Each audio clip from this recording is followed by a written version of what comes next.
Welcome to your Tuesday morning on RKW, brewed by 8th and Roast on a rainy, gloomy morning.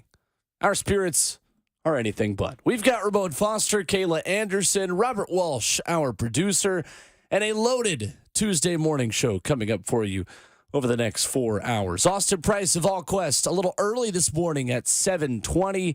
You're Not That Guy gives you a chance to complain a little bit before you're thankful at 8:20. And Ron Slay in hour number 4 after Tennessee gets the first of perhaps many big wins in Maui this week. 615-737-1045 is our number. Streaming live on 1045 The Zone TV, where you can watch the show on Facebook Live, YouTube, Twitter, or Twitch. Twitch, please. Good morning, everyone. How are we? Good morning. We're better. After the funeral yesterday, I think we're a little bit better. I had a funeral of my own, though, last night. Oh, what happened? Did you? So, you know how we were talking about pressing and how in situations when you're losing, Yeah. you don't want to press because you're probably not going to get results. So I go in to do my hot yoga class last night to clear my mind. That's my, Wusa time. Your Zen moment. My Zen moment. And I'm in there, and it's a new class, and it's power hot yoga. So there's a little bit more intensity to it. So we're midway through the class, and I've already got momentum going. Obviously, I'm sweating like a dog because that's what I do in hot yoga. Yeah. And I'm going up to do what's called a crow's pose, where you put your knees up on your elbows and you balance. And that's my favorite pose. If I'm going to do a pose, that's the one I like. Well, I was trying to do too much to get into the pose. And all of a sudden, I'm in the front of the room, guys, front row. I get up and I literally fall all the way forward, my whole body weight onto my face. Like my nose literally goes, and my teeth go through my bottom lip, like my gums. Oh. And I look up and I'm like, I look straight in the mirror. The first thing I thought is I broke my nose. Yeah. Because it was just like boom, like it was so fast. I look up, I'm like, okay, my nose isn't crooked. That's the first thing. But I'm like bleeding on my lip. I could see it. And I look around to make sure nobody saw me. Who knows? Maybe they did. Huh. But then I was like, I got to get back into this crow's pose. So I just pop right back into the crow's pose. And the teacher's like, very good, very good. And I'm thinking, did you not just see me almost like die here and roll like onto my face and completely smash it? I guess he didn't. And long story short, I went through the rest of the class. I went to the bathroom afterward. My nose bridge is bruised. And my lip is obviously on the underneath part is screwed up. But other than that, I think it's intact. I think. That's terrible. So that's pressing, folks. Huh. There's an example of it in real life. Pain is beauty, isn't it? Beauty is pain, whichever way you want to look at it. Golly, Kayla, that's terrible, man. So don't press. No, do not Moral press. of the story. More like relax a little bit. See, that version of yoga, I understand it could be rigorous at times. Well, that version of yoga is just like not the one I'm looking at. Like once a quarter doing hot yoga, I can get into. Anything else is just like, what are we doing? How hot is it in there? About 100. Oh, yeah. Mm-hmm. They intentionally and you're let moving you fast. know too. Yeah, they'll let you know. Oh my God. Power hot yoga. That's interesting. You remember we talked about like the sweat getting to your eyes where it's just burnt? That's what happens in hot yoga all the time. It does. Oh my God. You gotta have a towel available. Goodness sakes. I'd be looking like Ron Slay 2001 era headband if I was in there. Actually, that's probably the best way to go. That's what I started doing running. I looked like an idiot, but I had like one of those big Nike hair bands. Yeah. But I didn't have that much hair. I just used it to keep sweat out of my eyes. It's a way to do it, man. That is, I went yesterday. I realized again what my worst habit is. So I went yesterday to work out, and I did a very hard Monday workout in like the regimen I'm doing right now. Like the Mondays are the hardest days. Mm-hmm. And so to get like sometimes I'm a big like listen to a whole album while I work out person. Like I don't really do as many playlists. I'm just like, all right, like what year, what album do I want to listen to? Right. So I started just by listening to Take Care, my favorite Drake album, and just started with that. And I said, you know what? I need the extra juice. I'm going to listen to my when I was a college athlete summer workout playlist just to feel something a little bit. Feel something. And my pet peeve of myself is when I am at the gym in between sets, I will start mouthing along with the words of what I am listening to.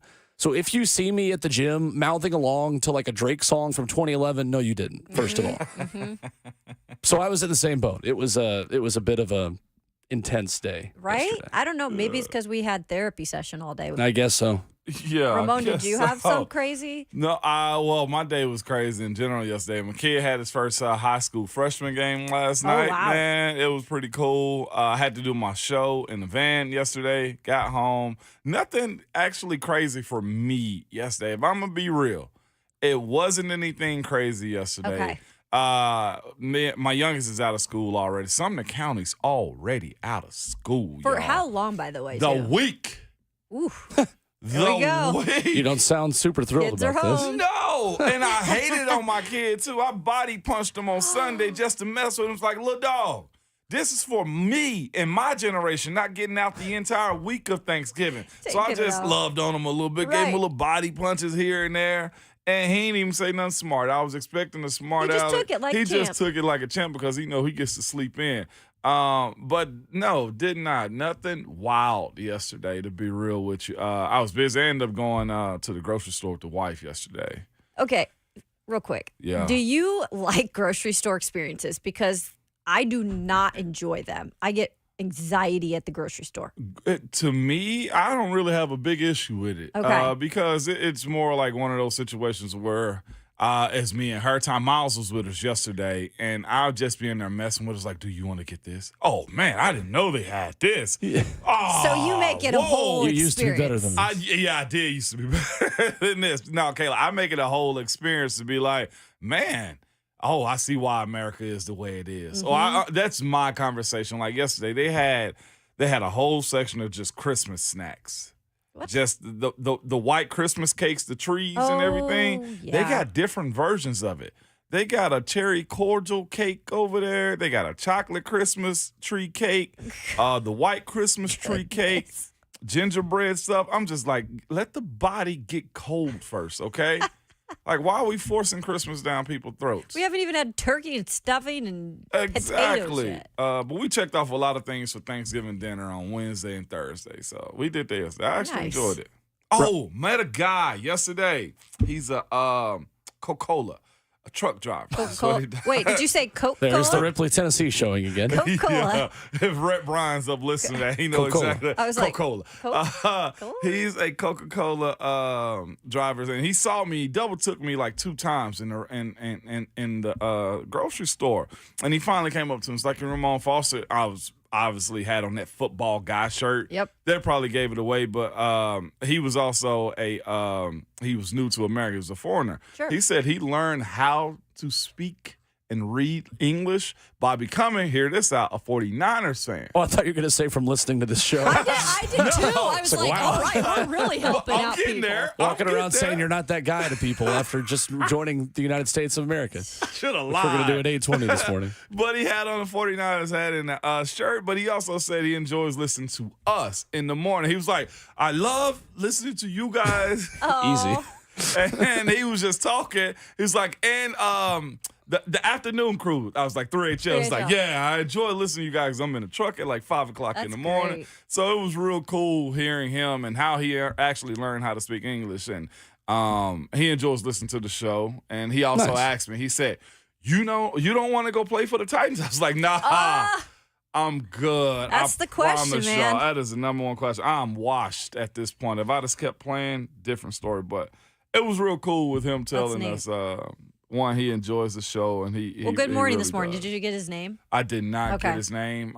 We were talking ball for so long. Dudes would talk and Yeah. never even know each other's name, Kayla. I get It's it. like, you know how many random conversations I Yeah, you have just with get people? going. You just get going. It's like, man, what was his name? No clue. Mr. Yeah. Coca-Cola. No clue. Mr. Coca-Cola. Kayla, you go. that's who he is. It was funny. While I was going, I told you I bought a new driver Right. for my golf bag last week, and I was holding it at one of the other stores because as a lefty, it is impossible. It's either very easy or impossible, and there's no in between.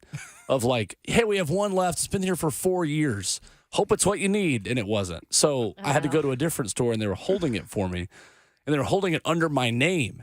And I got there, and within 10 seconds of being there, like, oh, you're the guy from the radio, right? Well, you're welcome to, like, hit the driver and take some swings back here if you want. And I was like, now that you know who I am, absolutely not. Right? 0% Not chance. happening.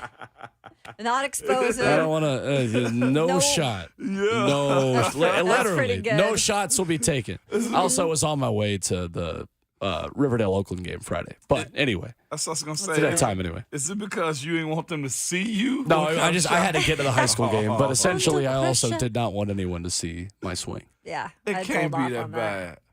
It's not. No, it's not that Okay, bad. But okay. But when you know people like know you, then Can't let them get a one up. You're right. Yeah, Exactly. I feel that. 615-737-1045 is the number this morning. Talk some Tennessee hoops with Ron Slay this morning as well, as they're set up with a big one against Purdue today. Mm-hmm. Still wasn't a foul on Carson Edwards from Lamonte Turner in 2019. Also, was a touchdown in 2021. Yes, it was. there you go. So just Tennessee fans, be ready for some horrific call when Tennessee plays Purdue today. Are we? Should be fun. We are the most responsive fan. Every fan base is. And It's not just us. I know We're it, just and I've loud about it learned on that. social media. I have learned it's not just Vol Nation. If you're a good fan base, Oh, you're responsive. I know Auburn was losing it this weekend. Oh, how was Don't talk. Oh. How was Trav?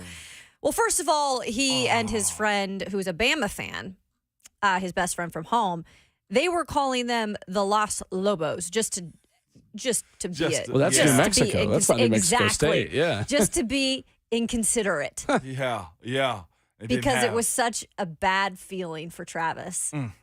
Just an awful feeling. Yeah, I know. At home in Auburn. Honestly, that makes their game against Alabama way more interesting to me. Because now, I'm just saying, I'm not saying, but I'm Yeah. just saying, weird things happen in the Iron Bowl. I don't know. Mm-hmm. Yeah. I'm with you on that, Will. Got to get all my takes out today. I'm not here tomorrow. But Right. Get it. Double up. Will's getting all his takes in today. Done. I will not love be it. betting on that game, though. I do not ever No. recommend betting on the Iron Bowl. It's too Ever. inconsistent, too Too emotional. much, too much Yeah. chaos. Like a lot of these rivalry games, Yeah. Yep. if the teams are decent. That's Friday. Which one is on Friday? Mississippi State and Egg Bowl. Egg Bowl. Egg Bowl's on Friday. The stupidest game in the world. Egg Bowl. Like Egg two Bowl. toddlers hitting each other with pool noodles. Sure. That's the Egg Bowl. Apple Cup's Friday, No too, guys. tradition. Oh, there you there? go. That has tradition. No tradition in the Egg Bowl. Just vibes. Yeah, it's very odd. just guys living in the moment. Just vibes. Just Oh, odd. wow. Peeing on touchdowns. Sure. Missing extra Who points. was that again that year? I believe it was Elijah Moore, It wasn't it? was. Is that who Yeah. that was? It was. Oh, man. That's cold-blooded right there. Just lifting the leg in the end zone. Man, I was having a conversation with somebody about rivalries because this is big rivalry weekend. Mm-hmm. Like, the Vols are everybody's rivals, it seems like. It's also just the SEC. CSEC. Yeah. So it's just what I'm hearing and seeing is what it is. Well, I mean, Yeah. the thing is about Tennessee, though, that Tennessee is not Alabama's number one rival, but I would say that Alabama is Tennessee's Yep. number one rival. Yeah. Florida is not Tennessee's number one rival, but they're probably number two for Tennessee as well. Tennessee is definitely Vanderbilt's number one rival, and they're not even top five for Tennessee. Kentucky is probably two or three, but again, like, definitely not Kentucky. So, like, Yep. you're only one team's biggest rival, and it's Vanderbilt. And when I lived in Knoxville for 1 year as a kid, no one considers that game as Right. contentious as Tennessee fans who live in Nashville do. Okay. Yep. But yeah, I mean, there is some truth to that. Gotcha. Embrace the Check darkness. out the Apple. We were what do you born call- in it. What is it? Apple Cup, yeah. Apple Cup. Gotcha. 615-737-1045, the number. Coming up, the best and the worst in the NFL. Does it include the Tennessee Titans in top 7 and bottom 3? Next on RKW.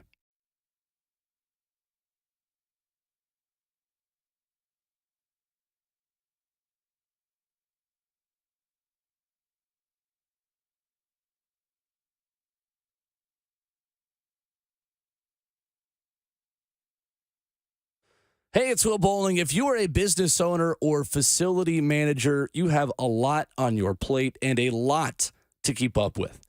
That could include assessing your equipment and systems, evaluating indoor air quality, outlining new cleaning procedures, or even reviewing options for implementing touchless plumbing and electrical fixtures. That's a lot. But Lee Company, they can help you with it all. They have been in the facility management and maintenance business for decades. So put their professional expertise to work for you today. HVAC, electrical, and plumbing, Lee Company does it all. And you can call Lee Company at 615-567-1000 or contact them online at leecompany.com. Whatever your to-do list looks like, if you're a business owner, facility manager, or just a homeowner, Lee Company is who you need on your team. 615-567-1000. That's the number to call, online at leecompany.com. That's Lee Company, all you need.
RKW is brewed by 8th and Roast right here on 104.5 The Zone. Go by and see him this morning with locations on 8th Avenue, Charlotte, the airport, and a brand new location over by Vanderbilt at the Broadview. 8th and Roast Coffee cultivates community by the cup. Streaming live on 104.5 The Zone TV and on the 104.5 The Zone app, where you can download on the App Store and take us wherever you go. We start on the phones where Braden is in Shelbyville, kicking off proceedings this morning. Hey, Braden. Good morning, guys. How y'all doing? Great. Good morning. I'm doing well, too. I did some yoga this morning. I stayed off my face. So, Good. Good job. No, Proud of you. yeah. No offense. No, I'm kidding. I couldn't do yoga either. But I got something I want to talk about. So, Tennessee and Rick Barnes, he's a great coach. He's took the program to pretty good heights and had good stability there. My only concern with him is how we finish the season. And with as deep and as talented as we are, what would it take for you to think this season was a success? I mean, a lot of people say Final Four. I'm saying Elite Eight. But he's never won it all, and he's such a good coach. I feel like he's about due for it. The only thing that concerns me is our post play. Other than that, I just want to see what you have to say, and y'all have a good rest of y'all's day. Thank you. Thank you, You Braden. too. Thank you. Appreciate the call. What a basketball question in the 6. I would say Elite 8 Mm-hmm. would be a successful season for Tennessee. When you've only been there once in your program's history, you can't complain about it when you get back. While I think Final Four is the goal, heck, a national championship is the goal for this team. This team can absolutely cut down the nets at the end of the season. I would say an Elite 8 would be a success, just considering the context of what this program is.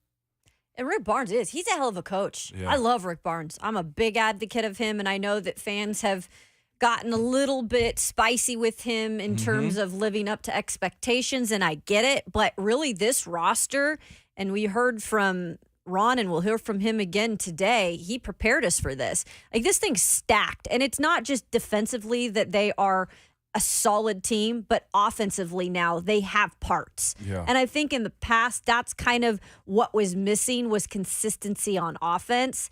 Now you've got some guys that you could hopefully roll with throughout the season.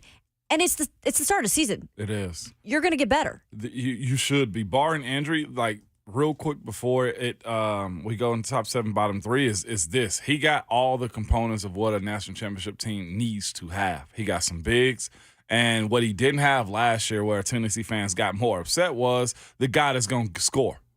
Dalton Ooh. is him. It seems to be. He can. What did he call 4 flat? 1-4 is basically put the ball in his hand. Everybody watch him go to work. He's capable of doing those types of things right there. And it's going to Really be good. fascinating to watch how this group come together. You got outside shooters, you got posts, and, of course, the defense is automatic with any Rick Barnes team. I would say my advice to Tennessee fans, I saw this on Twitter yesterday from my friend Reed Carringer, who I used to work with at Rocky Top Insider, is keeping yourself from enjoying this Tennessee basketball team is like not doing anything fun in life because you know you're eventually going to die. That's literally what he said. And it's a good point that you don't not enjoy things that happen just because you know the end of it might break your heart, because the end of it might be awful. So enjoy it. You're going to win a lot of games this year.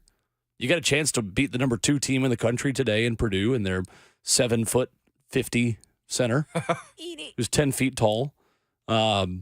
So, I mean, it's fun. It's going to be a fun season. You're going to beat a lot of teams. And you'll wish for that back when Rick Barnes is gone and whoever is next has a little bit of a rocky transition. So I would just tell Tennessee fans to enjoy it. Please I enjoy agree. it.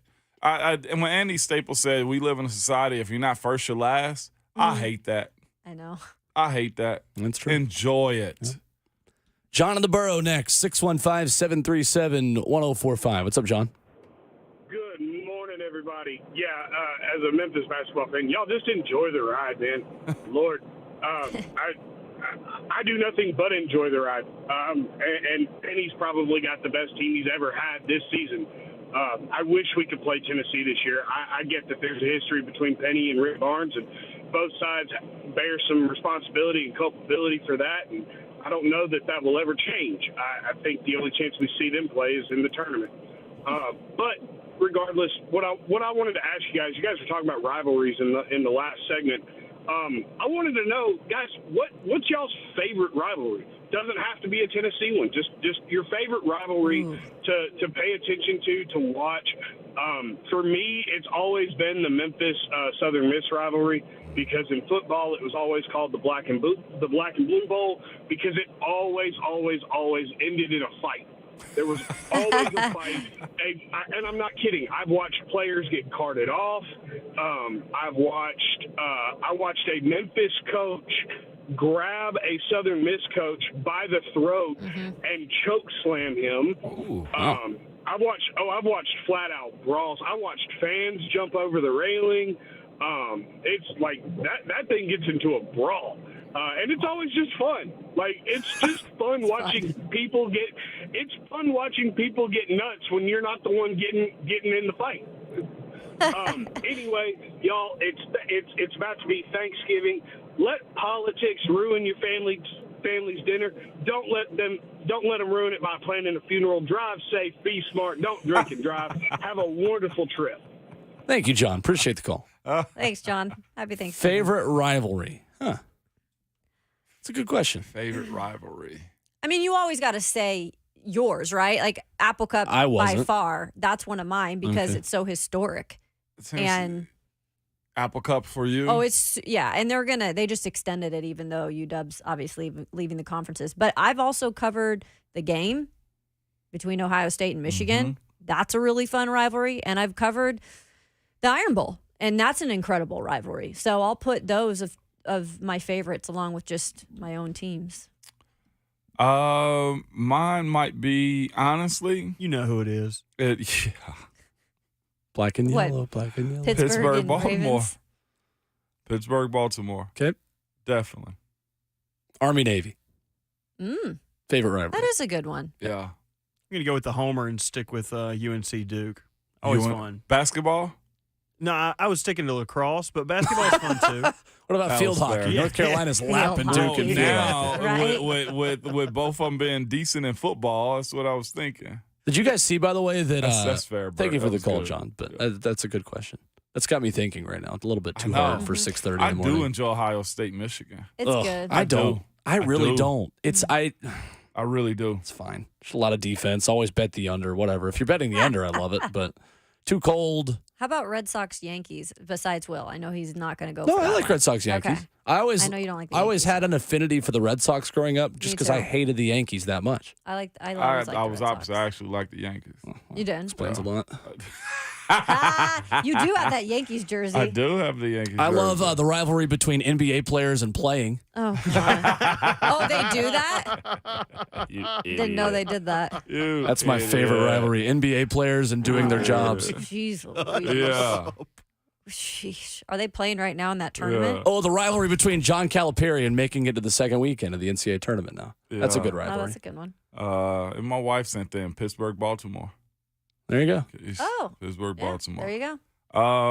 Who else is out there? I think Texas OU was solid. The rivalry between Buck Mm-hmm. Rising and Malcolm Butler being an IR, that's up there. Oh, my in the God. top Is five. that still a thing with him? I don't know. Think so. I What? mute Buck during the football season sometimes. He's too annoying on Twitter. Or that Phillip Rivers gif where he just puts that out Yeah. whenever anybody annoys him. Yes, I think so. Well, you know what would be really annoying is if one of us put the Titans in the bottom three, the Well, top then you're 7 gonna and be bottom annoyed. 3. Let's start with number 30. Ramon Foster. Giants still. Okay. I couldn't justify. Even with a win. I was close. Okay. Kayla? Your Tennessee Titans. Fair. The PA announcer auditions were 2 years ago. I think you missed your opportunity. Wouldn't have made them anyway. Me. Wouldn't have made them anyway. All right, so Titans 30. Titans 30 for Kayla. Y'all, it's just a struggle right now. I don't have to explain it because we talk about it every day. So Right. there you go. Right. Titans 30 for me as well. I've They- got the Commander. Oh, sorry, I didn't mean to cut No, you. you're good. No, I you just- go ahead. just- You go ahead. You go ahead. I think they are better than the Giants, but you got to reward the Giants for coming Yeah. out and Yep. winning a road game, which the Yep. Titans have not done in over a year. Agree. The team that they beat, I've got the Commanders here, and I got some Fair. stats for you guys why. their wins, I know they have 4 wins, so they sit up higher in the standings than a lot of other teams, but their 4 wins do not look good. They beat the Cardinals. They beat the Broncos week 2 before the Broncos got on this hot streak. They beat the Falcons, and they beat the Patriots, all of which are bottom feeder teams. They're 2-6 in the conference. They're 0-4 in the division. Sam Howell is leading the league in attempts, completion, and yards because they have to throw so much. Yeah. They are trailing in every single game. And by the way, he also leads the league in sacks with 51. That is double digits ahead of the next closest quarterback. So I just don't know how Ron Rivera doesn't get fired after this year. It seems like the writing was on the wall when they brought in Eric Bieniemy, but I've got the Commanders at 30. Yeah, that is a struggling team. There you go. Oof. The Athletic has the Titans at 28 for the sake of conversation. But offense that's 27th in the league in scoring to me is worthy of bottom 3 territory. Not good. Number 31. Proudly, New England Patriots. I just love this era of Patriots. I just do. Don't ask me why. You know why. I'm proud to be a Patriot. Not anymore. They're not. That bandwagon's got loose. They're number 31. 31 for me, too. New England. I have also got the New England Patriots here. Love that. We're on the same page. 32, the Carolina Panthers. Yeah, yes. okay. Number 7. 100%. Let's go the other way. Let's go. Wasn't much of a shakeup for me. Yeah, it was. Dallas. Yep. Dallas is good. The team that I got ahead of them, solid also, but Dallas is making some stuff happen. I also have the Dallas Cowboys at number 7. Miami Dolphins for me at 7. Dolphins 2-0 this season when committing 3+ turnovers in a game, including their weekend win over the Raiders. Wow. I got the Texans at 7. Woo, baby. I don't dislike it.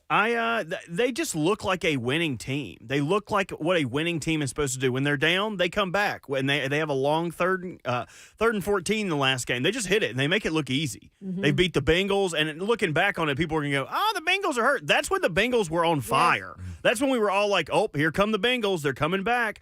Big win over the Bucks, 39-37. They can score, and they're doing it hurt. Their whole team is hurt. It seems like every week when you see their injury report, it's longer than some spoiled brat's Christmas list. Every single week. Well done. So I'm very happy with not happy with, but it's crazy to see them being a bottom team last year to a top team now. Number 6. I'm in between making it Jacksonville and Texans. I think they both could be in this top 7. Edge goes to Jacksonville because I saw them up close in person. That's a good team. That's a good defense. They got some playmakers. They got everything you friggin' need to compete. But if it wasn't for Dallas, Texans would be in my top 7. So they like 8, 9. We'll get to find out this week because that's who the Jaguars play are, the Texans. Yeah. But earlier in the season, Texans beat the Jags 37-17. And you feel me? It's tough, man. I don't know when I last said it'd be fun watching the Jags play the Texans. My It goodness. has been a minute. Probably Yeah. a Blake Bortles against Deshaun Watson. I know. Maybe like a Matt Schaub. Yeah. Like, Who's to say? Jeez. Derek Carr, Maurice Jones-Drew, or David Carr. Garrard. Yeah. Yeah, ECU, baby. That's right. I've got the Miami Dolphins at 6. They're kind of moving on back. Now they got Jalen Ramsey back. He's making plays defensively for them. So Nashville zone. Yeah, Nashville zone. Number 6. I'll go Dallas 6. Okay. Dak Prescott statistically being the best quarterback in the NFL this year is not something I had on my bingo card. But there is still time for him to turn back into a pumpkin and for the Cowboys to still be the Cowboys. So never fear. There is still time for Dak to Dak. I also have the Cowboys at 6. Number 5. Baltimore. I didn't realize y'all was as efficient as you are. 2nd in points given up and 4th in points scored. Baltimore got some stuff. Although that injury bug hit y'all. We'll see what it does in Baltimore. But They got some good news yesterday, man. I saw from that. Mark Andrews. If they would probably need to go on a longer playoff run, but he is not completely lost for the season. All but done. Yep. I also have the Baltimore Ravens. Man, that division's tough. I love it that they just keep on, kind of flying to the top of it, and they're in a good position. Give me Baltimore. The fact that you don't have Deshaun Watson in that division anymore, though. I know. And Kenny Pickett, yeah, you might that's not have true. there for long. Oh, either. no. You will not have him there long if he don't get it together. They signed Joe Boy Flacco, out by the there way, getting too. mentored The Browns by did, yeah. The Browns did, yeah. Mitch Trubisky out here, man. It's Mitch time. Well, no, it looked like he's playing. He's like being Mitch. mentored by Mitch. Yeah. Yeah, Mitch, please. Mitch, Oof. please. Not great. I'm going to go at 5 with the Kansas City Chiefs. That offense just lacks a number one dude for me to really believe in them. The defense is great, but last night in a primetime game on your home field, it's a game you got to win if you're Kansas City in order for me to consider you a top 3, top 2 contending team. And Troy Aikman said it a few weeks ago when the Bills lost at home in primetime to Denver and said, if you are an elite team in this league, you have to win your home primetime games. Sure. Doesn't matter who you're playing. I know the Eagles are number one for all of us, probably going to be, but Kansas City just doesn't have that guy on offense. And people are taking away Travis Kelce, especially when Taylor's not there. So I'll put Kansas City 5. Truth. Trailer. I've also got. You bet made me say a bad Trailer. word, man.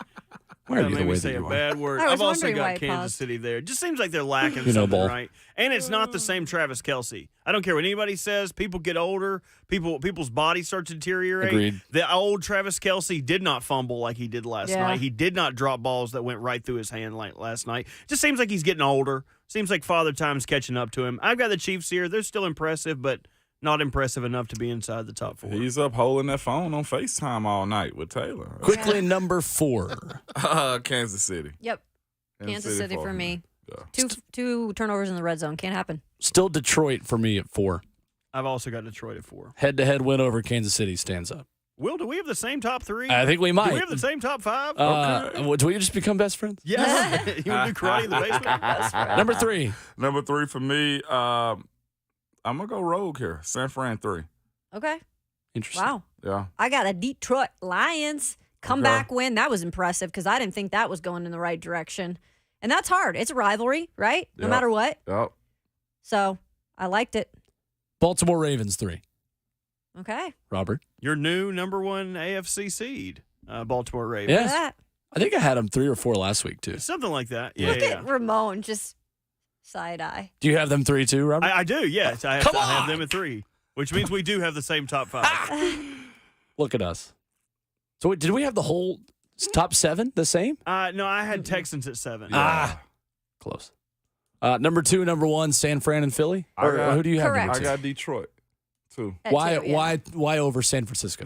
Because they've won in ways that Detroit has kind of dropped the ball and let the rope slip a little bit. That comeback win that they had this weekend to me was probably one of their biggest tests. Good teams have tests like that, and they answered. To your point, at home also. It was easy for them to lay down. Heck, I think going into the 4th, they were down by double digits. It was 26-12, I See what I'm believe. saying? Yep. That's everybody laughed a couple years back, even when we was doing the show when it was Yeah. me and Jason. I said Detroit's building something. Everybody laughed. You go get a tackle? Yeah. Panay Sewell's paying off. Aiden Hutchins paying off. Like their center. Oh my. Okay. The new Panay Sewell's about to drop. His name is Joe Alt from Notre Dame. Yeah. Get yourself one. Literally, Titans. the Titans are going to be in the Panay Sewell or Jamar Chase conversation this season with Marvin Harrison Jr. and Joe Alt. Yeah. They are. If they're actually going to stay in the top 5, which looks likely. What looks like a better investment? Both of them are. That's Just- not Sounds we like take both of sounds like a them? great offseason That's for us to awesome. have. 2 for 1, Yep, please. yep, show The them off heck season. is. By J. Cole, featuring Ramon Kalen Will. 615-737-1045 is our number. Coming up, we'll dive into Tennessee and Syracuse yesterday. Conversation will go deeper with Ron Slayon later in the show. And a fun matchup coming up today for the Vols next on RKW.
Wrapping up hour one on your Tuesday morning of RKW, brewed by 8th and Roast. In 15 minutes, we'll dive into last night's outstanding Monday Night Football game. No Taylor Swift there. Nope. She on tour, right? Yes. There was a rumor that she was going to be there and her parents were going to meet Travis Kelce's parents. Right. And then that did not happen. So there's your Taylor Swift gossip news note for the morning. Oh, no. Are they breaking up? She is in Brazil. Yeah. There you go. Learning how to play Yeah. another football, maybe. She had to cancel 2 concerts, I believe, in Argentina because of the heat. Hmm. Crazy down There there. you go. Really? It was too hot. Wow. Is it because of the components that she need to work down there? No, or like what? a person died. Oh, goodness. Wow. Yeah, they that's had to not stretch them out of the concert and ended up passing away, unfortunately, because of heat. What? Yeah. Oh. Well, it is probably hot in Honolulu, where Tennessee got a win over Syracuse yesterday, 73-56. Tennessee and Purdue tonight at 7 o'clock in Honolulu. That is going to be a blast. It's going to be very fun. Tennessee yesterday was fine, and then in the last 5 minutes of the game, they were outstanding. Led 52-48 with 6:38 to go, 61-56 with 3:14 to go, and then a 12-0 run to finish the game. Syracuse did not make a shot in the final 3 minutes and 14 seconds of this one. The most impressive part of that, though, guys, was the fact that Dalton Knecht was having cramp issues and left the floor with about 10 and a half minutes left, Tennessee only leading by 3. And they figured out how to win without their best scorer late down the stretch. Rick Barnes very happy with the efforts of his fifth-year seniors, and Josiah Jordan-James was huge in this game. 15 points, 12 rebounds, had a 3 that put Tennessee up 57-48, and that was all that they would need. Now potentially staring down Purdue and Kansas. Man. So there is a chance you could play number 2 and number 1 over the next 2 days. I like the fact that they get busy like this on the first half of their season. You ain't got to Me wait too. till after Christmas to get this type of stuff. And, of course, it's incentivized by going to Maui. That always plays a part in it, too. But that's some real good stuff, man, to really get that tester in before the tournament turns out. Shout out to the Vols. I mean, being able to handle business with Dalton Knecht off the court, again, it was some of those worrisome moments where guys would get injured or like DeLeon being out right now. Like, in those situations, depending on how strong your team is, it could really crack at the seams when you have that type of stuff. But I'm glad to see that they were able to pull that one off. Tennessee guaranteed to play a top 4 team in their Wednesday game at the Maui Invitational. Yeah. So the other side of the bracket is number 1 Kansas and number 4 Marquette, who beat UCLA 71-69 late last night, but literally actually early this morning for us here in Central Time. So if you lose to Purdue, you get the loser of Marquette and Kansas, which is 1 versus 4. Like Jay Billis said it yesterday, these are Elite 8 games. And that's that you're what, playing. like Ramon said, this is what you like about college basketball, how they've kind of changed this with these programs playing each other early on. And guess what? They're not going to look the same at the end of the season either. But to be able to have that test like, Tennessee is going to have, and even a game like this with Syracuse, who's not ranked, they had, I think, the same record, 3 losses so far this year. They had 3 losses this year, I believe, right? Syracuse? They were undefeated. Oh, they were undefeated. They're Sorry, 3-0. that's okay. That's what I meant. For them to be handed their first loss, but for Tennessee to have to learn some things, like some turnovers in the game that Rick Barnes did not like exactly, fixing those problems, obviously, because now you're going to take on Purdue, and then you're going to take on another, hopefully, great team after this one if they can beat Purdue. So I think it's a good test to have, because it only just strengthens you, and it's this early on. You're not even into SEC play. Like, I love it. Yeah. And it's exciting. Another thing you're seeing, too, just looking at it, Zakai's time on the court continually going up. Watching what he's capable of doing throughout the course of this year is going to be huge. And again, it's a pace with Zakai. You know what he's going to bring to the court, but watching him be out there for longer extended times right now is such a huge confident boost for him and the team, too. Well, he did have 4 straight possessions with turnovers yesterday as well. So oh, yeah, that's true, Gotta too. learn. his 4th game back from ACL and offseason surgery. Where Tennessee might be in trouble today is Tobe Awaka being hurt. Hurt his ankle early in the first half. That's really Tennessee's best post defender that they would need against the National Player of the Year and Zach Edey, who, if you've not watched a Purdue game, you'll notice who he is real quick today when Tennessee plays that one. He is, I think, 7'4" or 7'5". I know the Syracuse guy was 7'4", and Jonas Adu did a decent job against him, but Zach Edey's way more skilled than that dude for Syracuse was. Yeah. So, going to be fun. Interested to see how this team stacks up against an elite opponent. Already got the good road win at Wisconsin. Yep. Beat a team who's probably a tournament team in Syracuse. Now their first huge test, and they're going to get a lot of them coming up in the next few weeks. They've got North Carolina and Illinois on the schedule over the next month, in addition to Maui. So should be good. So Love it. Tennessee and Purdue, that one at 7 o'clock tonight. Central? Yes. Okay. 8 o'clock Eastern. What's Maui time? No That'll idea. be like 2 Never o'clock. I think like 2 o'clock. Is it? Yeah. I think so. 8 hours? Yeah, because they were playing at like 9:30 in the morning yesterday. Sure. Because it was 1:30 Central. So yeah, it was 9:30. That's like a YMCA Wow. baskall game. That's Think When you're a crazy. kid. That's like middle school basketball. playing upward. Yeah, Do you get a gold star for every three you make? For every hustle play? I hope so. 615-737-1045. The number coming up. A Monday Night Football recap as an old friend makes a big play. Of course he did. That's next.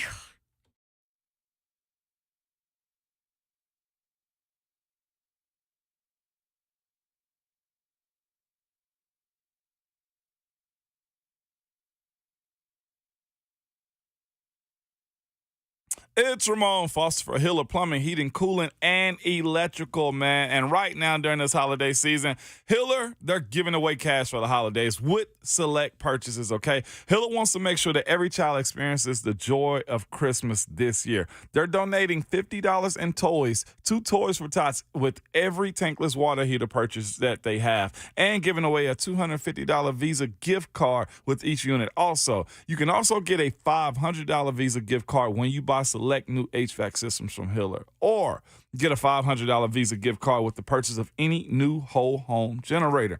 And these purchases all have great financing options too, with low monthly payments available. These deals only are available until the end of this year. So schedule today at happyhiller.com.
What's going on? 7 o'clock. Good morning from the 104.5 The Zone Studios. I'm Robert Walsh. Monday Night Football last night. Eagles got revenge in the Super Bowl rematch, beating the Chiefs 21-17. Chiefs had a chance to take the lead late, but a drop by MVS on the 2-yard line left them stranded down 4. Chiefs fall to 7-3 and are now the second seed in the AFC, while the Eagles remain in the NFC's top spot at 9-1. In Titans news, Titans right tackle Chris Hubbard is believed to have suffered a season-ending bicep injury in Jacksonville. Hubbard, who has been a bright spot on a rough offensive line, hasn't been whistled for a penalty in any of his 9 starts. Hubbard also has a solid Pro Football Focus pass blocking grade of 67.8. And in college basketball, Big Orange took down the Syracuse Orange last night in Honolulu, 73-56. Vols are in action again tonight, taking on number 2 Purdue at 7 p.m. on ESPN. For all your foundation repair and waterproofing needs, visit USSTN.com. Breaking news at once on your home for the Titans and the Vols. This is 104.5 The Zone.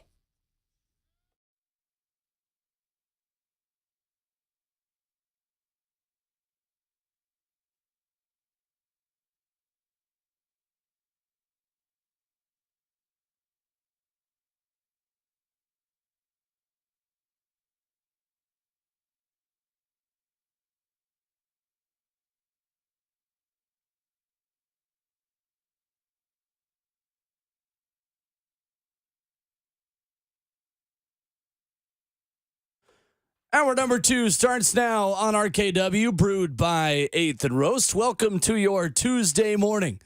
We're coming up in 20 minutes. We'll talk with Austin Price of VolQuest.com about what surprised him the most from Tennessee's loss to the Georgia Bulldogs, and maybe more importantly, what recruits are saying who are in the building after Tennessee's loss to the number 1 ranked team in college football on Saturday. You can jump into the discussion as well at 615-737-1045. Streaming live on 1045 The Zone TV. You can join the conversation in the F&M Bank chat that is alive and open and thriving on Facebook Live, YouTube, Twitter, or Twitch. Twitch, please. There's Ramon Foster, Kayla Anderson, Robert Walsh, our producer. I'm Will Bowling. The last day we will all be together for a little while.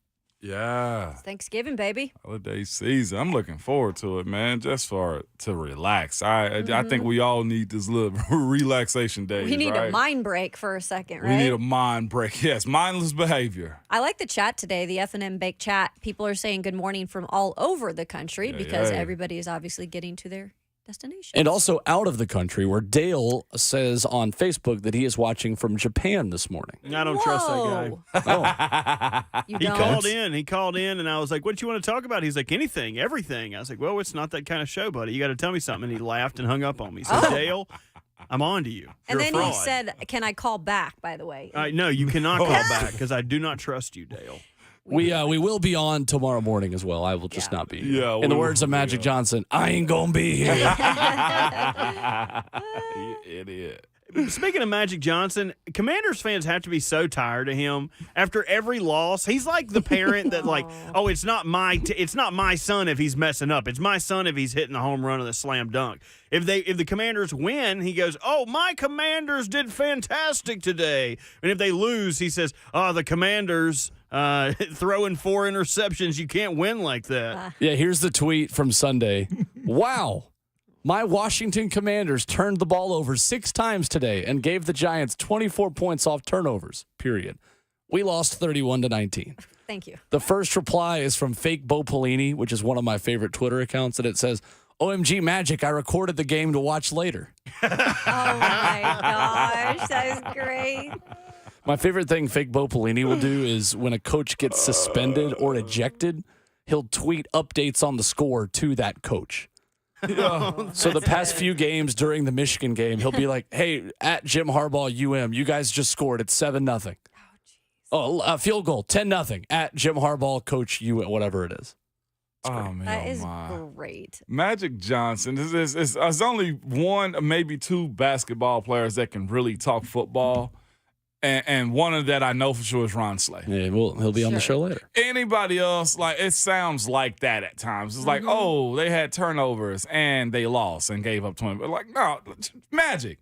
Just go watch Michigan State. I feel like please. Charles Barkley could be one of those guys too. Charles has his moments with football too. I feel like at times it's like just I laugh more. you know I guess. he's talking about it as a fan. It's like me talking Right. hockey as a fan. Sure. You know what I'm saying? It's like, yeah, this dude's a fraud. Chuck could talk golf. I love He can Chuck. definitely talk golf. Yeah. He I would- can talk golf. I would love to hear Ramon on NASCAR. Like, yeah, they're going fast, Bob. I would Back be, up to you, Robert. you have to like close my mouth because I'd be like, dude, did you see that? It'd be me the entire time. That is on my bucket list. Eventually get to a you NASCAR haven't. race. Oh my God, I haven't yet. No. They have them right here. wow. in Nashville. Poconos. What is it Poconos? They actually invited me up on my old account. They did. Isn't Really? that's a track too? Yes, 100%. It's Yeah, like, yo, dude, Pocono. anytime you want to come up, just let me know. I was like, okay. You got to take them This up is on that. not my area of expertise. Really? Well, I got invited up to that track. Going down to a couple years Talladega. back. Yeah, I want no. that one. I've heard Daytona's the one you want to go to first. Is that true? Anybody? Daytona's I good. wish we had. It's like saying, It's yeah, the wild Super down Bow's there. the first game you want to go to. Oh, is it? That'd be a great way to Daytona start. 500. If you go to any football game, go to the biggest one Right. with the most expensive tickets. Well, I mean, hey, that's part of it. If you start with a football game in college, go to the Iron Bowl. Let's start there. Right. We're gonna I'm work here our way for down it. from that. Yeah, I'm here for it. Get Trap me. yourself. You can go to Charlotte Motor Speedway. That's not Charlotte. too far from here. Not bad. Yeah. Not on Carolina Hate Week, Robert. Come on, you know Oh, this. you're right. Sorry. Because you know Carolina. this game just has a ton of rivalry feels to it. Not at all. There's We a don't. couple balls in We it. do not care. Shot total K made's in it. There That's we right. go. Uh-huh. Yeah, absolutely. Well, last night Kevin Byard was on Monday Night Football, had an interception of Patrick Mahomes in the end zone of a Philadelphia Eagles win over the Kansas City Chiefs. Eagles had 78 yards of offense at halftime, and 70 of those yards came on one play. It's just like the 8-year-old that's obsessed with running the same play on Madden over and over and over and over. If you watch Joe Hunk's Baby Titans, you probably see the same thing there as well on the 104.5 The Zone Twitch stream. The Eagles just kept running that screen pass. They were running screens to Julio Jones. It's not 2014 anymore, brother, Brian Johnson. But it was still enough because Eagles were outstanding on defense at the second half. Chiefs didn't score a point. They were real good. And just offensively for the Eagles first half, for me, it was just like, dude, y'all are like, Jalen is very calm in the pocket, which is He good. really is. He really trusts that offensive line. Goodness gracious, he just stood in the pocket. And of course, I think a lot of quarterbacks are just developing, I'd rather take a sack than have an incompletion. When they also know he's got those type of playmakers, man. It was a good game all in all. The back and forth was good. I will say this, after Bayer caught the interception, I wasn't even impressed by the end. I was impressed by the interception. But it wasn't I anything was. crazy. But here's what got me. It was a smart friggin' play. He saw he had no room to run, got down in the end zone. What? More times than not, people make boneheaded decisions, get an interception, and the ball is out at the 8-yard line because you want to go get your yak yards after the fact. I was thinking to myself, that is a portion of course, this Titans defense with smart play has to come into, into the fold for them. I was impressed by that. That was one of the first things I said was smart play. Yeah. Interception was really good by Bayer, but of course, let's not go down. Well, we will go down that road. Well, That's fine. And that's what Kevin Byard did here. He was a smart player. I mean, he was a leader, heck yeah, but he was a smart player. I know he wasn't having the greatest start to the season, but who is on this team? That was kind of like a oh gosh moment. But I will say, at least you didn't have A.J. Brown go off. He had one catch for like 8 yards or something like that. I was just really impressed, though, with Philadelphia.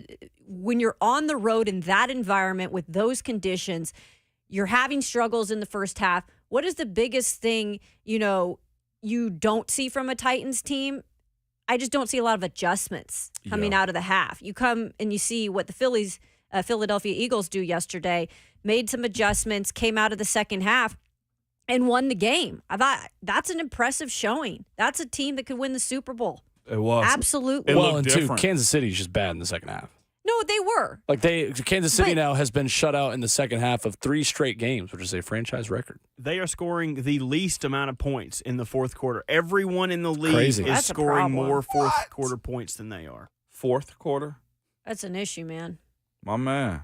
That's going to be a wild shakeup come playoff time. Like, For a team like them to not be able to generate points, one, that defense did look a whole lot better on Kansas City. I'm not used to seeing It's Kansas City good. defense look like that. It was fascinating watching first half of the game. Chris Jones is a menace, and as good as that Philly offensive line was, they got home in a real good way against that squad, man. I wasn't expecting that defense to look the way it did. It was Yeah. actually one of my first times watching what Kansas City is capable of defensively. From 2018 to 2022, the Chiefs were shut out in the second half twice. And now they have been shut out in the second half 3 straight games. Yeah. Oof. Wow. They got to make those. I mean, we've seen improvements from Kansas City in past years that's allowed them to get to the Super Bowl. That's a biggie, though. You got to figure out that. It is. How different does the AFC playoff picture look if the Chiefs had decided to go all in for DeAndre Hopkins? Ooh. Because, if they had really gone for it and made room for him, that he's probably a Kansas City Chief right now. He's definitely. If they'd have probably bumped his salary, I think they tried to offer him something real low. That's what they're missing is a legit number 1 target wide receiver. They have a bunch of number 2 or 3 receivers. They do not have a number 1. And Marquez Valdez-Scantling, if he catches one football on the 2-yard line, it was a tough play, but still, a catch you got to make on a perfect throw from Patrick Mahomes. And we're talking about a Chiefs win today. D-Hop is making those catches. Oh, of course. Yeah. All day long. Yeah. I think D-Hop is he's one of those young guys because Adam Thielen's having a real good year this year, too, for Carolina, considering what they have there. But to show that 30-plus age guy doesn't necessarily mean they're deteriorating. Like, I thoroughly enjoy watching the plays that D-Hop make. Like, he still has that spark to his play, too. So, hopefully, that's one of those things that changes up. I guess it's the way you look at 30-year-olds. Coming up, we shift the conversation to the Tennessee Football Volunteers. What is the biggest concern out of their loss to Georgia on Saturday? And which recruits enjoyed that game and experience the most, including one that is a big priority right here in our backyard? Austin Price of AllQuest joins us next.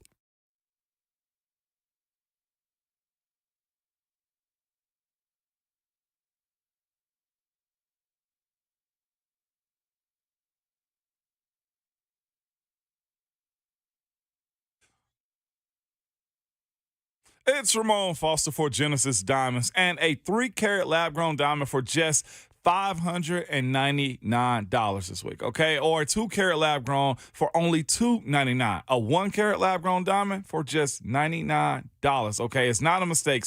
It's Genesis Diamonds' unbelievable lab-grown Black Friday sale. That's right. This weekend, Genesis is offering deals absolutely no one can touch. Other stores are charging $10,000 for the 3-carat lab-grown diamonds, but at Genesis, it's just $599. The 2-carat lab-grown diamonds are over $4,000. But at Genesis, the price is just $299. Yes, $299. And their 1-carat lab growns are $1,500. But you can get a 1-carat lab grown diamond at Genesis for just $99. The offer is not too good to be true, but it is limited to the first 150 customers with the purchase of one of Genesis exclusive settings. Imagine proposing to the love of your life with the stunning 3-carat certified lab grown diamond, any shape, showcased in a one-of-a-kind setting. Don't miss Genesis Diamonds Lab Grown Black Friday event this weekend, Friday, Saturday, and Sunday, in Green Hills and Cool Springs. See store for all the details.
It's Austin at RKW, brewed by 8th and Roast right here on 104.5 The Zone. Talking Vols every Tuesday with our friend Austin Price of VolQuest and On3. What's up, Austin? How are you?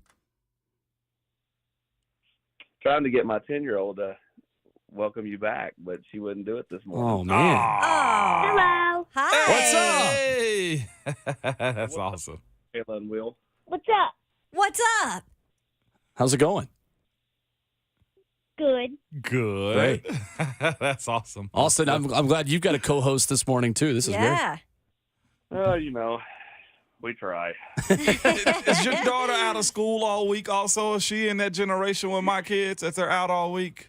Yeah, I mean, they're out for a whole week at Thanksgiving. They're out for a whole week at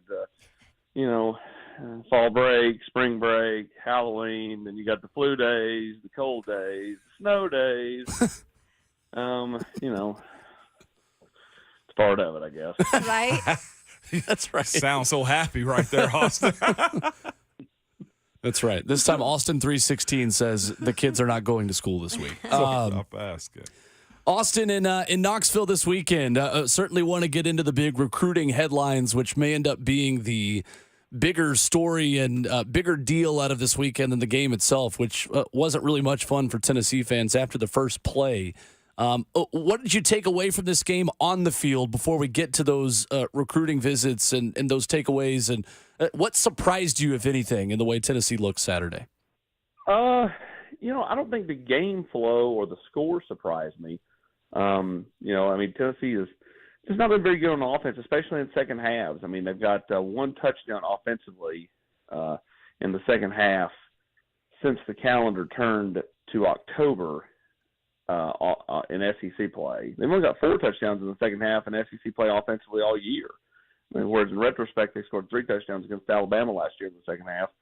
The offense has just been kind of sputtering. I mean, you've got 17 points combined the last 2 weeks. And, I think that'll, be a little better this week just because Vanderbilt's, not been very good. Now, Vanderbilt's had 2 weeks to prepare. And, no matter how bad a team has been, when you give a team 2 weeks, they're going to come out with everything, to their best, on Saturday. And I would expect them to play this game like it's their Super Bowl. This is a big game. This can send them off into the off season on a high note. And so, I mean, they will give Tennessee the best shot Saturday. So we'll see kind of how it plays out. But as far as this team, it's just offense. I mean, I know everybody wants to talk about defense and third downs, and I get all that. But, Tennessee, offensively just has not been very good for the last, month and a half. And Austin, for Tennessee on offense, how many of those issues are Joe Milton related at this point? Because it feels like just from the people sitting around me at this game and student section chanting, "We want Nico," it feels like this anger, or maybe not anger, just lack of patience is reaching a little bit of a fever pitch at the end of the season here. Yeah, I mean, I think that's natural, right? I mean, everybody's favorite player is the backup quarterback, especially when you're not playing very well on offense. And, I think it's a combination of things. I think the offensive line has struggled to run the football against 3-man fronts, against quality defenses. You look at Tennessee's losses. I mean, they're just not been very good running the football. I think, Joe's not made the right reads, sometimes, and that's hurt him. Joe's not been accurate with the football sometimes. The receivers have dropped the football. Now, they've not been dropping the football of late. They've been much better. But I'm talking about just over the course of the season, there have been different problems. And it's kind of like been that have you ever seen that scene from, I think it's Vegas Vacation, where Clark Griswold's at the Hoover Dam and all of a sudden there's a leak and he puts his gum into the spot and then here comes another leak and he puts another piece of gum. Like that's almost what it's been like at times this season offensively.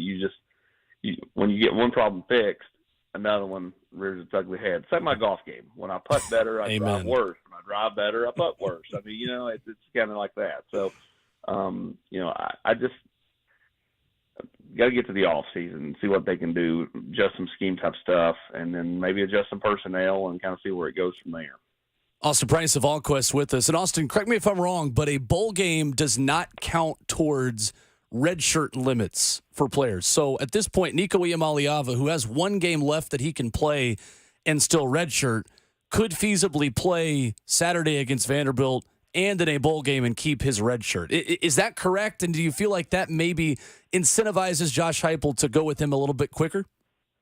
Yeah, that's my understanding. That's the understanding of everybody on campus, and that's the understanding of some people I know that are at other schools that are have been looking to redshirt this year. Is you can play 4 plus any postseason play. So in theory, like if you're a Georgia player, you can play 4 games in the regular season, play the SEC championship game, play the first round of the college football playoffs, and play the potential national championship game, which would give you 7 games and still be able to redshirt.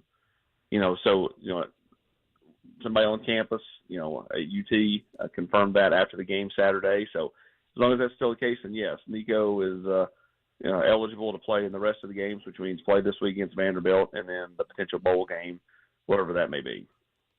Also, when you look at the squad in today's game somewhat, man, what level of motivation do players have to finish out games like this against Vanderbilt and look towards the bowl games, man? Ramon, I had to kind of got on my soapbox yesterday. You work let's go back to last January. You win the Orange Bowl, and then you work all January, all February, all March, all April, and right through the summer months to get to play 12 Saturdays. Your motivation should be, man, I put in all that work for 12 days like today. Like, it shouldn't be real hard. And for the older guys, it should be real easy because, it could be your last time, or some of them it will be, but, some of them could come back with the COVID year. Could be your last time in Neyland Stadium. The getting up should not be a hard thing. Vanderbilt's an in-state rival, and they've had more success in the last 15 years against Tennessee than they've ever had, back pre-World War II. And so, this just shouldn't be real hard to get up for this game. For the younger guys, they should be building on, the last couple of games. I had Chaz Nimrod and Caleb Webb last night out for Volco Confidential, and I talked to them about that, just taking what they've done the last few weeks, which has been really solid, and building on that this week and in the bowl game heading into next year, heading into the off season. So this should not be a game that's hard to get up for. This should be a game that, you have fun playing and you enjoy the moment to do something. You only get to do 12 or maybe a little bit more than 12, but 12 times a year that are given. Considering Javonte Spraggins is going to be out, this game and bowl game, how do you view who's coming back either next year? Do you consider him a candidate to come back? How do you review, the recruiting side of decisions that's got to be made too? Because here's the other thing. Early signing day is the big signing days now in December. So how is that going to work out for this group for the bowl game and even next year? Well, the timing of it all is just very strange. It's like, basketball. When Dalton Connect and Jordan Gainey were coming, Santiago Vescovi and Josiah and Jordan James, they weren't coming back, and then all of a sudden they were, and they were all there together. It's interesting how you have to approach some of this stuff. Like the portal window is going to open really before a lot of these COVID seniors are going to know their draft grade, know whether they're coming back or not. So Tennessee just has to almost approach it like, hey, we've got to replace them. But in theory, some of these guys could come back. So you got several on the offensive line. 4 of the 5 could return. 4 of the 5 could also, all leave, and go take their shot at pro football or transfer. Same thing with the defensive line. Omar Norman-Lott, Omari Thomas, Tyler Barron, Bryson Eason, Elijah Simmons. You can go right down the list of all the defensive linemen that could leave or could come back for another year. And so, I guess from my thing, kind of from my line of thinking is you just kind of have to, approach it like they're not going to be back. I think several of them will be back. But I think you have to approach it like they're not going to be because you need as much talent as you can get. The talent gap between Tennessee and Georgia is fairly drastic, and you've got to go out there and you've got to try to get the best players you can, whether it be from the high school ranks or the transfer portal, and then obviously trying to recruit some of your better players back that can come back is also paramount to Tennessee's success next year. Austin Price of VolQuest joined us now on Ramon, Kayla, and Will. On the note of that, Austin, we are seeing around college football players deciding to come back. And clearly a lot of that has to do with NIL. Do you think this continues to be a trend for college football where we're going to see players, come back and, hey, college football fans can cheer for those players for more than just, a couple years? Yeah, I mean, I think it depends on what they, let's say, let's just use Tennessee's players for example. I think a lot of them are going to get their draft grade back, and then decide from there. If their draft grade isn't what they want it to be, they're going to want to come back. The problem is when they want to come back, they want to come back for what would be the league minimum as a seventh round pick, right? Like, I mean, they want to come back for a substantial amount of money. So if you're Tennessee and you've got about 18 or so guys that can do this, like I think Tennessee's NIL is pretty good, but even then, like when you think about like all the rest of the team, the guys that could come back, there's only so much money to go around, so you have to be smart in how you kind of go down that road on the NIL side, and so I do think that that's something you'll see more and more of, especially with the COVID seniors, because I think some of them are going to have draft grades that are 5th, 6th round, or 7th round to undrafted free agent, and their value to Tennessee or Auburn or, North Carolina is going to be more valuable and higher than it would be going to the NFL draft. So there is a game here coming up on Saturday. You kind of mentioned Vanderbilt had a couple of weeks to prepare for this, obviously coming off of their bye week. What's the one thing, Austin, when you look at this Doors team that they have had going right for them this season? I think when you look at Vanderbilt, they had that early success, and then it's kind of, sputtered out a little bit. I would go with just some continuity on offense. They do have some nice playmakers on the offensive side of the ball. They can get the ball to. I do like C.J. Taylor on the back end of the defense. Again, this is a Vanderbilt team that's not had a lot of success. Has a couple of nice pieces to it, and again, we'll have had 2 weeks to get ready. I mean, this is a game if Tennessee comes and they bring their A game, Vanderbilt can't win, in my opinion. Yep. But, if Tennessee kind of comes through, and again, I just don't see how you sleepwalk through this type of game. If they don't come ready to play and Vanderbilt, hits them a couple of times in the mouth early, how do they respond? And so, I think this is, a game that if you're Tennessee, you come ready to play, that you have a chance to, take care of business, and a lot of people get to play. Austin Price of Allquest with us. Austin, a big recruiting visit for Tennessee, hosting Georgia. Like we talked about last week, the result of the game not always super important to recruits who are being shown a lot more than just a football game in their time on campus. Let's start with the local prospect and Brentwood Academy quarterback George McIntyre, who was on campus. Where does Tennessee stand with him, and what's the timeline for a decision maybe coming up sooner rather than later for him?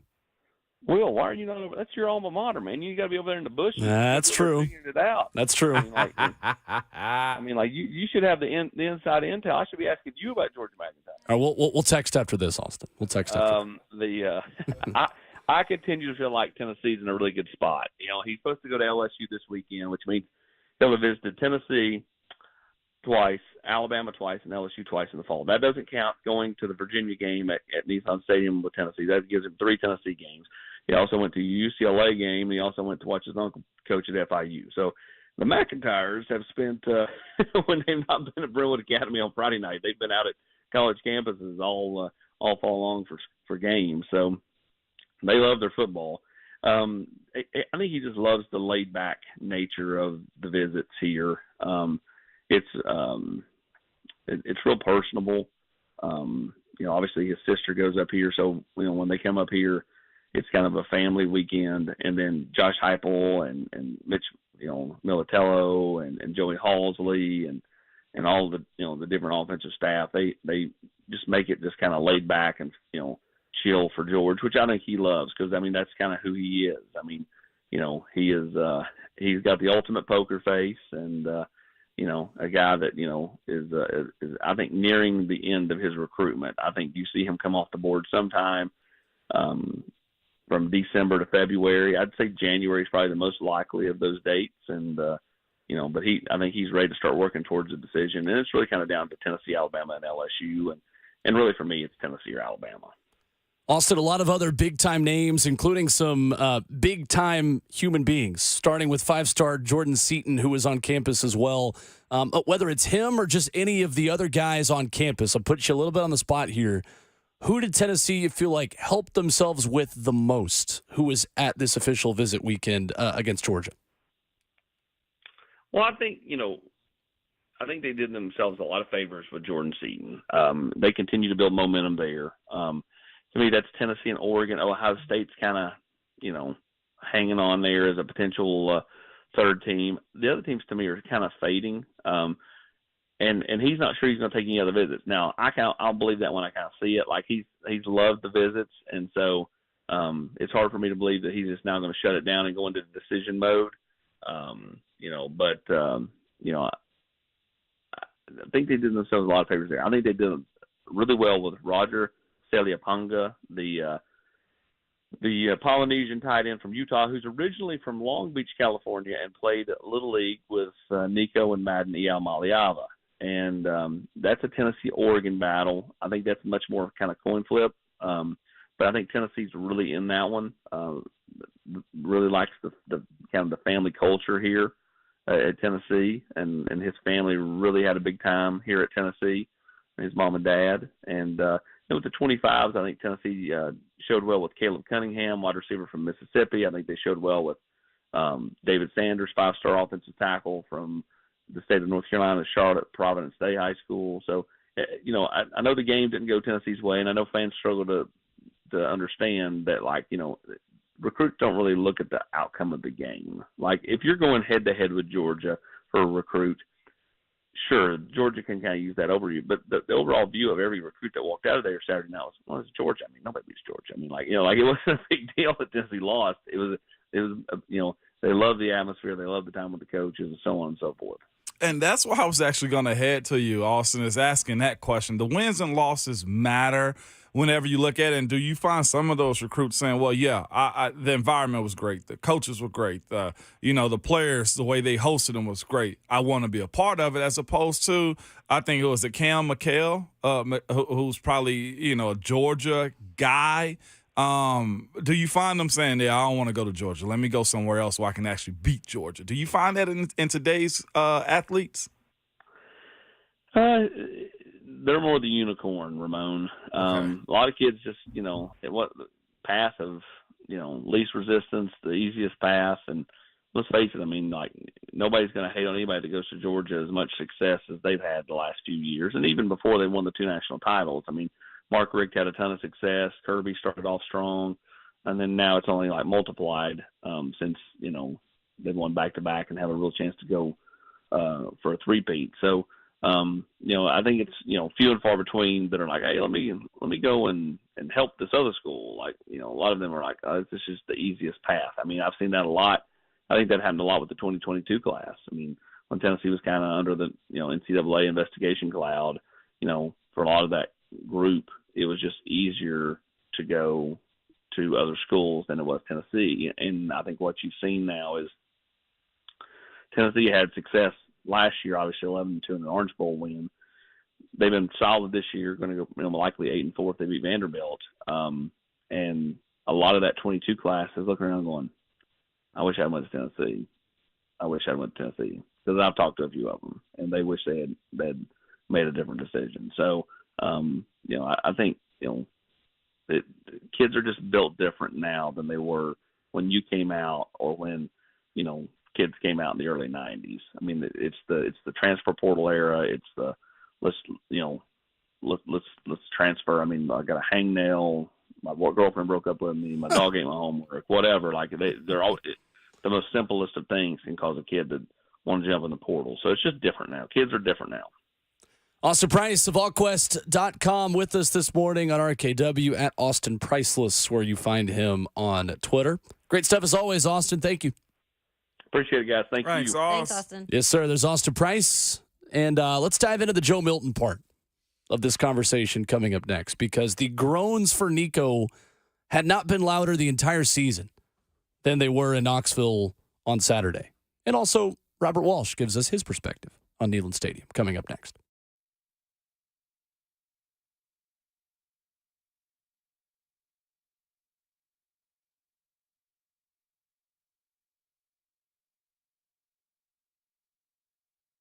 It's Ramon Foster for United Structural Systems. And when it comes to large home repairs, a lot of the time we homeowners pretend we don't see the warning signs. We're afraid of what we're going to hear.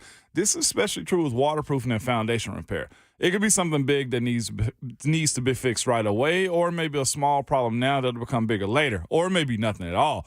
Bottom line, we don't know, and we certainly don't want to be sold something we don't need. We need a peace of mind, and United Structural Systems is the company to give you that. They have over 25,100 100% satisfied residential customers. And here's how they've made that happen. When USS comes out to your house, you're going to get a problem solver who provides a peace of mind to you, the homeowner. Okay, you're not going to get someone who is worried about meeting a sales quota, upselling the next big thing, but someone that will educate you and help you understand what is happening with your home. At USS, their only mission success is how satisfied the homeowner is and not a closing ratio. Homeowners trust USS, keeping homes dry and stable for over 25 years. USS, serving Middle Tennessee, Southern Kentucky, Western Kentucky, and Northern Alabama. You can reach them online at USSTN.com or call them 615-488-7855.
RKW is brewed by 8th and Rose right here on 104.5 The Zone, continuing your Tuesday morning. And we have an opportunity to break some news to Ramon Foster, Yep. who is waltzing back into the studio. I think he heard. He's parading into the room.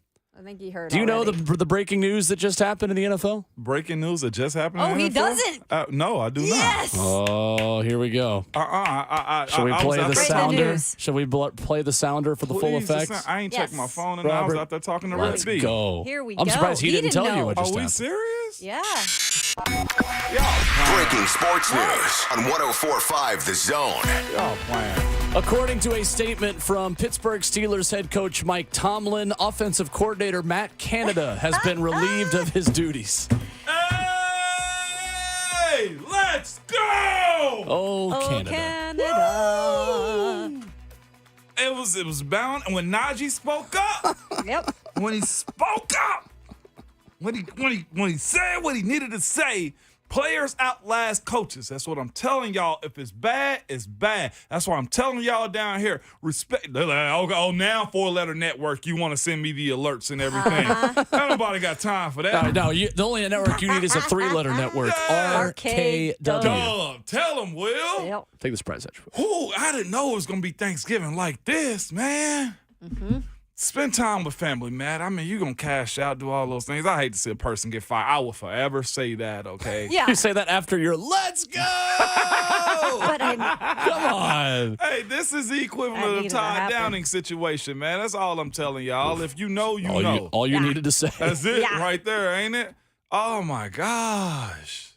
Oh, my podcast gonna be popping today. I was just gonna say, you said you had big numbers yesterday, Man, we had man. 1,200 live Yeah. yesterday on the Ramon Foster show, man. I'm giving you over 2. Rate, review, Hey. subscribe. Yeah, like it. That's my dog right there. That's what I'm talking about, man. Golly. Hey, AFC in trouble now? Not. We gotta get the quarterback right. That was fast. I Can be you good. fire Pickett? Who's going to replace him? Who? Matt Cam? To be true with you, I have no idea. I think quarterback coach Sullivan might take over play calling duties. But here's the thing too, and I think you guys recognize that here too. Most defensive head coaches, because that's their MO, like Vrabel too, go in and get an outside guy most times, that's not in their will box. It's just not. Yep. Most of them Yep. elevate from the inside. And I guess it's because you're going to continually be changing over guys when you have a defensive head coach in those moments. It's probably going to be Coach Sullivan. And truthfully, guys, this is the push. I don't know who Pittsburgh has this week, Will, but it's going to be fascinating. Well, Tennessee had Georgia over the weekend. Ooh, McIntyre. Mm-hmm. What? McIntyre. You just said first name. I said Tennessee had Georgia over the weekend. Oh, I thought you said George. Well, George McIntyre, the local quarterback, was there too. He's got but George on his mind. I didn't hear the of that. I didn't hear the Tennessee in SEC play has been outscored 90-39 in the second half. How many of their issues are Joe Milton related on offense right now? I can blame him a good bit. I don't know the percentage, because here's the thing too. Most receivers will tell you that wide receivers supposed to catch some of the balls that are in the vicinity too. That's the other portion. But to say this, though, this is my only gripe against Joe Milton. You've been in college for 6-7 years now. Why is this the best version of you? That's my biggest gripe. If I think, could have gone back for another year in college with the teachings that they have, with the system being the same, I feel like you should be better. My only gripe with Joe Milton is, why is this the best version of you? Why did you wait so late to start using your legs and stuff like that? Like, if the goals would be the number one guy, heck, you had the guy, Trent Richardson, do it, right? Mm-hmm. Anthony Richardson. Anthony Richardson, yeah. Richardson, do it. Where's your, instinct in these moments? I didn't like his instinct this year. Yeah, he had plenty of time to prepare for this moment.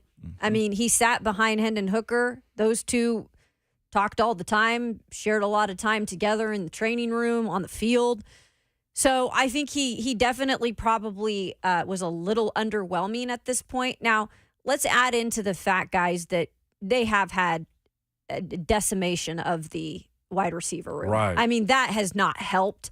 And I'm not saying that's an excuse, but there hasn't been as many of those weapons readily available throughout the season. But you do look at this year, Vols are 7th in the SEC, 47th in the nation in 30 points per game. Last year it was 47 points per game, so that's obviously a significant drop. You can't blame it all on him, but I just don't think he was that, like, he wasn't going to be Hendon Hooker. He just wasn't. And I don't think we still appreciate, I'm not saying all of us, I'm just saying Hendon Hooker was so good now that you look back at it, and was a really big reason why the offense had those numbers and had that success. He's the reason I'm telling Vols fans, enjoy it when it's good. Yeah. Because you don't know what the next year going to look like. Enjoy those high moments, what you spoke about with the basketball team, when it's good. Yeah, I think for Joe, with last year's wide receiver room, I think this is a 10-win team with Joe Milton at quarterback. I don't think Joe has the ability to raise the level of the wide receivers around him. And yes, ultimately, at some point, one of these receivers just has to make a play. And we have not seen a lot of impressive plays by that wide receiver room, and not a lot of broken tackles with the ball in their hands. Really from guys not named Squirrel White, who's the only one who's been able to do that. So it's not all on Joe, but there are moments in that game against Georgia where your margin for error is 0, where you just, at some point, just have to make a play. Sure. That is the theme of this entire year for the Tennessee offense. Nobody took ownership enough to say, y'all get on my back and follow me. Mm-hmm. And Hendon Hooker did that every single week. I thought it was interesting. Tennessee only has 10 passing plays of 30 yards or more in SEC play this year. Against Alabama alone last year, they had 4 passing plays of 30 yards or more. It's the best running back room in the conference, but you can't tell because Joe Milton cannot give them the help that they need in order to take over games against good defenses. Now, against Vanderbilt, Tennessee might run for 400 yards on Saturday. Genuinely. Sure. And against one-dimensional teams that can't stop the run, Tennessee's a good football team. Mm-hmm. But as banged up as they are right now, they are just extremely, extremely one-dimensional. 615-737-1045, the number. Coming up, Chris Hubbard likely done for the season. What does that mean for the Titans' offensive line? We'll dive into that coming up next.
What's going on? 801. Good morning from the 104.5 The Zone Studios. I'm Robert Walsh. The breaking news of the morning: Steelers have relieved offensive coordinator Matt Canada of his play calling duties. The official announcement came from Mike Tomlin this morning. It is expected that running back coach Eddie Faulkner is going to take over as AC, with quarterback coach Mike Sullivan handling the play calling duties. Last night on Monday Night Football, Eagles got revenge in the Super Bowl matchup, beating the Chiefs 21-17.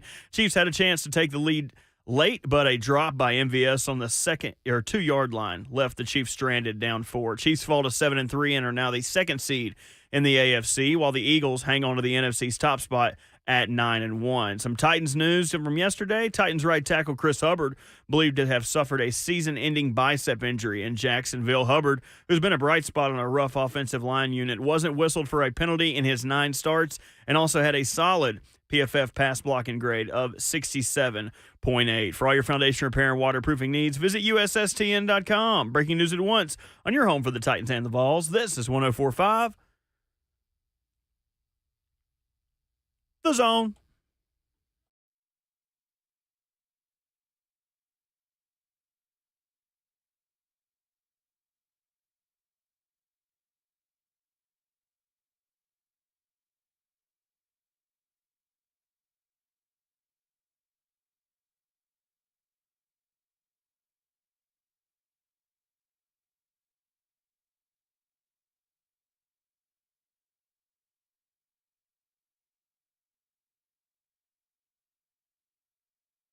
Welcome to the second half of your Tuesday morning edition. It is RKW, brewed up by 8th and Roast, with locations on 8th Avenue, Charlotte, the airport, the Broadview at Vanderbilt. 8th and Roast Coffee cultivates community by the cup. You can find your favorite retail bag at every local Kroger and Whole Foods, too. And don't forget to stop if you're traveling this holiday season. Get yourself a chocolate chip scone and a cold brew coffee. You'll love it. I always get so hot on planes. I always have to do a cold drink before I get on planes for whatever reason. I don't know why, but I always need to turn the fan on me as high as possible and just get as cold as possible. Yeah, but that fan is not doing anything. No, it is not. Airplanes, we need to step up. You can't be giving me a little hole like a man. Is that good enough for you? Is that cooling guy you blowing off? through a straw. No, it's not cooling me off at all. I steal other people's little air holes when I'm Well, on you planes. can have mine because I shut that down. I'm like, hey, you going to Why? use that? Hey, Because I'm never warm on a plane. Are you guys going to use that? Oh, I'm pointing all 3 of them at me. If I'm going somewhere that's like 30 degrees, I'll still wear shorts just so I can be cool on a plane. Are you serious? Not me. I'm Oh, yeah. freezing on a plane. There's never AC before it takes off. So if you're stuck there for like an hour, terrible. In the beginning, there's not, but then they crank it Yeah, up. they crank it. It's fantastic. Another thing that bothers me about planes, but before we get to You're Not That Guy coming up at 8:20, Good when tease. they cut those lights on randomly, you'll be on a night Yeah. flight, and they'll be like, oh, we're going to cut the lights on. Everybody get back in your seat. And then we're going to cut them back off. I am trying to sleep. Leave those damn lights off. Don't need to just enough. lift them up just to make us aware. No, I've actually been colder on planes as of late. I've been colder in general as of late, man. I'm you here. have. Y'all see me on camera. I'm blowing my fist because I'm cold. Will's in here, right? I'm in a light sweatshirt know. right now with some long pants on. Will's got on a short sleeve pocket tee right Yeah, that's now. right. You'll never Feels find great me in outside. Oh, it's beautiful outside. I love it outside. It's my favorite weather right here. 50 and a drizzle. And You should move to Seattle then. little spurts of it. Little spurts of it is all I need. But I'm with It's the 'cause London in me. It slows you down a little bit. Like, I don't know. I The- enjoy the this weather rain? too without like crazy ponding on the road. Because that one morning I almost hydroplaned. I never want crazy torrential rain again. But Can you stand the rain? just a little bit. That's what Missy Elliott said. Yes, you can. I was now thinking, Bert's got to play I was that. thinking of a kind different song. All right. We know we're I'm bumped with for 8:20 Kayla. now. Yep, No, we don't do the Missy Elliott one. Yes, I have to do the Missy I Elliott. can't stand the rain. Yes, Kiss you've my been outvoted. window. Boys to Men. Nope. No. They ruined Wait, it. what? Sunny day. Absolutely. So good. I didn't I'll even play know them that both was. at the same time. Mix Okay. them up, DJ. Yeah. Boys to Men is elite. I didn't Boys know to they Men had is that elite. one. Yeah. What? Yeah, I knew that No. song. Oh. Yeah. Amazing. Are they men yet, by the way? Seems like they should have made that sure ain't transition no to just The be jury's still on. men's from boys. Right. Man, whoa. Okay. They Wanya got so. a group for his kids too. Have you heard them? They're pretty He solid. does? Oh, I need to demerit myself big time. That's New Edition. That's not what I Best thought. Of. I Okay, just thank you. said I was it. Candy, thinking that's 50-50. Candy Rain. It's 50-50. Candy So we're playing Missy Elliott. That's on me. Yeah. Yep. I love I listen to Candy Rain. that song like a decent amount too. It's morning brain. Come on. No, that's no excuse, Will. You take your L. The fact that you're trying to make excuses for it now is making it worse. I know. Just receive your L. I know and it's walk New away. Edition. I know it's New Edition. Yeah, take your L and walk away now. Somebody did invite you to the cookout, though. By the way, On Did they? Twitter. Trish Jr. also said, "At Will, drop the J. Cole off-season reference." Okay, The y'all, off season. get this man an invite to the barbecue. I told you when I came here. I said I didn't come here to waste my time. Right. They gave us a chance to get in like we asked for. That when you put the time in over the summer with training and condition, you put the time in, it always come to light. When you cheat yourself in those moments, you crash, you fall. Oh, gosh. Here he goes. Keep going. When you put the time in, it always come to light. Why do you got to fight with me at places like Cheesecake? You always go Switching to back to Drake? that one. You know I love to go there. 615-737-1045 is the number, as everyone in the F&M Bank chat Yeah, sorry. at the that exact was so same for time real. says Dang it. it's New Edition. I know it's New Edition. I misspoke. I It's was okay. talking about another I one. took my L. Get him, y'all. I took my L. You took your L. I love That's So For part of it. Real. I did. Oh. I told y'all earlier in the show that when I work out, I listen to full albums. And the other day was the off season, which is a very good album. It is a very good album. And I've just quoted Dame Lillard for Punching the Clock, which is my favorite song on on that album. this Collie Grove, Lil Wayne and 2 Chainz album. It is legit to me. I thoroughly enjoyed my listen with them. And the 6 songs that Drake dropped this week, too. So we give you your midweek the best music update. Best one? Shoe Fits or Shoe Evil Fits. Minds, whichever. The J. Cole song he put out was really good, and Evil Minds was really good. Evil Ways. Evil Ways. Yeah. Red Button goes in for me, too. I think all of those 6 songs, that could have been their own album. It 'Cause should have been. That was like a totally different feel. Should have been. What happens when you press the red button? Don't ask that question. He say you don't want to press the red button. That's what he's telling you. I don't know how anymore, Yeah. Ramon. I don't know how anymore. Only person that made him want to change his album release date, Taylor Swift. That was- Still digging at Kanye, man. You got to move on, Drake. He loves bringing up old beef, but he man. said Kanye set him up. That's what it was. He set him up. He invited him to the ranch. I know. He invited him to the ranch, made him write songs for him, and then he did nothing that he suggested of him. Well, the Titans are going to reportedly need to set up a new right tackle this upcoming weekend as they host the Carolina Panthers. Chris Hubbard, according to ESPN's Jeremy Fowler, done for the year. They'll be looking into that in the offseason. The offseason. That's right. I hate when y'all are this good. So somebody new will be punching the clock at right tackle for the Titans. Maybe they'll play well enough, they'll get $100 million. All right, I'm done. Because so little percentage of our population understands that You I'm just said to quoting move J. on and Cole you kept titles. going. I did move on. I said Chris Goodness. Hubbard is out for the season. Let's talk about it. Go. All right, take care then. There was a That's pause. That's a biggie. Nothing was the same for the Titans at right tackle. That is a biggie. Can this line get right? No. The answer is no. Does this team have luck? No. The answer is no. This is tough. They've had injury man. luck this year. But it's More than usual. Position wise, when they have the injuries at the certain positions this year, they've been more biggies. And this is another one because they can't get the line right as it is. Yeah. They can't get the same personnel on the line to stay together for more than a game, I feel like, this season, or 2 at the most. And now, boom, now you got Chris Hubbard, who he'd been okay. He'd been decent, I think, He has. over there at right tackle. And he gone. He gone. It just sucks because it really speeds up, expedites Jalen Duncan's development. He doesn't get an opportunity to just kind of waltz into it a little bit, I know that you say, well, Peter Skoronski didn't either, but Peter Skoronski, talent and level-wise, was expected to be a day one starter. Jalen Duncan's kind of thrown into it, and everybody knew he had to have his progressions of him developing. Right now, it's just like, all right, go have it. Maybe Brian Burns plays this week, and, that's what you're up against immediately. There is a difference in it, but this is the trial by fire. It's one of them situations where you just say, whatever happens, happens. I believe in what he's capable of doing, has the size for it, has the mean streak for it, but it just robs him of being gradually added to it. My first reps was exactly like his, probably around this time of the year.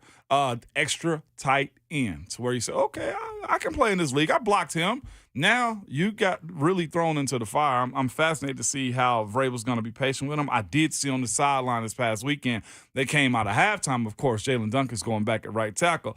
And Vrabel and Jalen kind of had a cool exchange where Vrabel said something slick to him, and Jalen looked like he smiled, and Vrabel punched him real quick. You can tell Vrabel likes Jalen Duncan. You can tell they have their relationship of, we got you in the 6, and that's a steal. And let's see how you grow. So that was kind of cool to watch. If that works out and he's a 6th-round pick, and I'm not trying to get him ahead of myself, but in the same way, he's going to play. Yeah. He can play for hopefully the last 7 games. If that works out and he becomes a guy that they can count on, that's big. That's big. And having to build around it. Yeah. And of course, there's so much work to do there. Sure. So can Duncan take care of right tackle, or do you move Dylan Radins back there and let Jalen Duncan audition at left tackle? I think it's okay to Dylan Radins has highs and he has lows. That's his story. Doing it wrong? That's what he has. Make me those proud, moments come on. often, man, to where I saw the same things happen to him that happened to Dylan. He got pushed back a good bit. But of course, Dylan Radins doesn't have a whole lot of playing experience either. And I got to temper myself and my judgment of what we're expecting from these guys right now. Was I a finished product in my first start? Heck no, not even close. And we, as fans of this team, got to be of the belief that this is just going to take time. It ain't no other way around it. 615-737-1045. Coming up next, it's your Not That Guy here on RKW. Load up the phone lines to complain about something or someone in your week, whether it's sports or non-sports. I'm going college football for mine coming up next. Mm-hmm. And NFL. one more Drake reference, if you'll allow me. If the Titans keep losing, know where they'll maybe be? Marvin's room. Oh, Marvin boy. Harrison Jr. Ooh, Please turn my mic off There it before I is. keep going. there it is.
RKW is brewed by 8th and Roast right here on 104.5 The Zone. 615-737-1045 is our number for You're Not That Guy.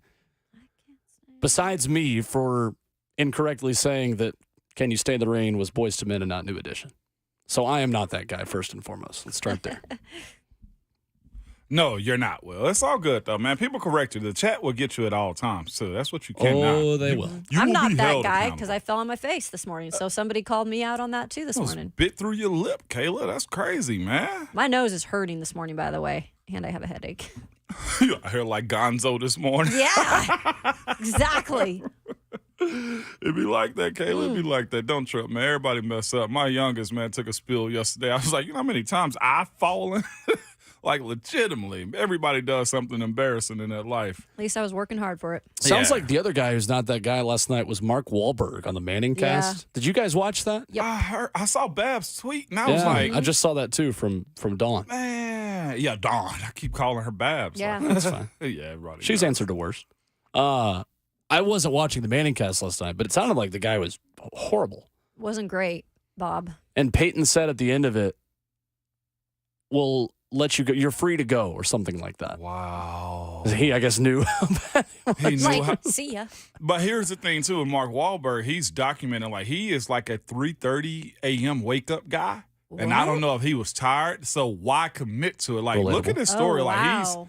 he's up early To in work the morning. out? Like, he goes to sleep, I think, at like 7:45 or something. Jeez, that's a to the T there. It's really weird. Yeah, he's got it, like, documented on his days. So, from what I know about him, that's probably why he was the way he was last night. That's really interesting. It Apparently, wasn't great. Dawn is like a Mark Wahlberg super fan.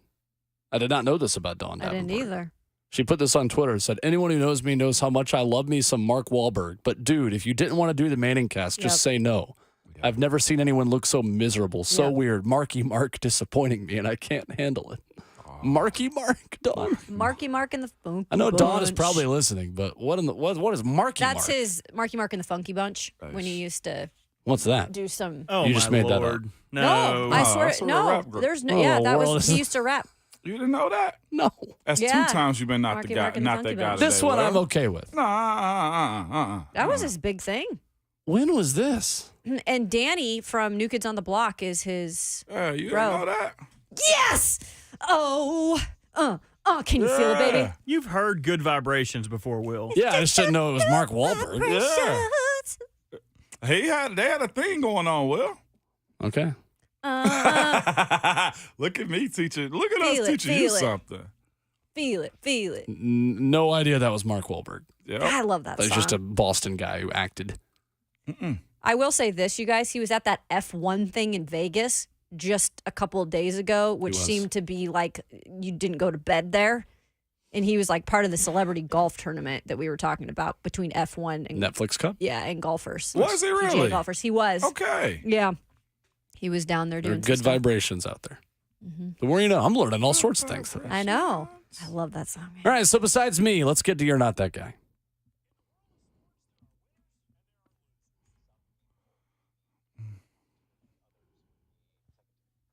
I never said that.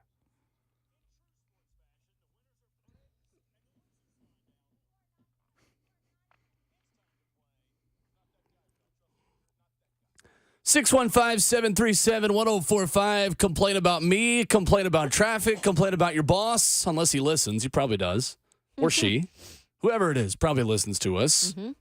So you can join us to complain about anyone in your life. And I'm going to lead off this morning to redeem myself, considering it's not been my best morning since I just don't know anything about music, apparently. Let's go to the world of college football, where college football writers insist on hating college football way too often. And people who cover college football consistently do not want what is best for the sport. This is mind-numbingly stupid to me when people like Brett McMurphy take to Twitter after Appalachian State's upset of number 18, James Madison. He writes on Saturday afternoon, Appalachian State upsets James Madison 26-23 in OT. JMU immediately files NCAA appeal that OT shouldn't count and regulation tie should be considered a win for the home team.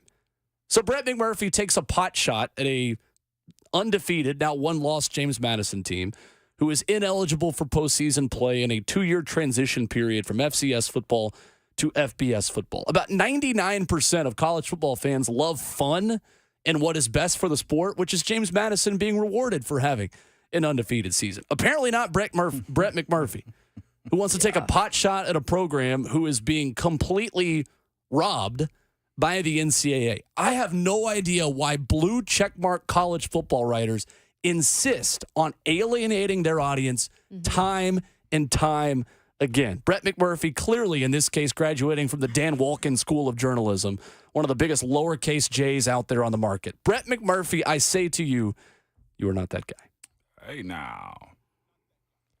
He's always been Scrooge, by the way. That's the vibe I get from him. He also takes a lot of scoops from local guys. Yeah. Like if you notice, people will be holding on to something, waiting, and then he's like, "Oh, by the way, so and so has a new head coach in Lower Virginia." It's like, nah, come on, Brett, let somebody else break that, man. Nobody. It's like, Brett, I don't even know how long he's been in the business. Like, I mean, I respect people, but at the same time, I just feel like he rubs me wrong.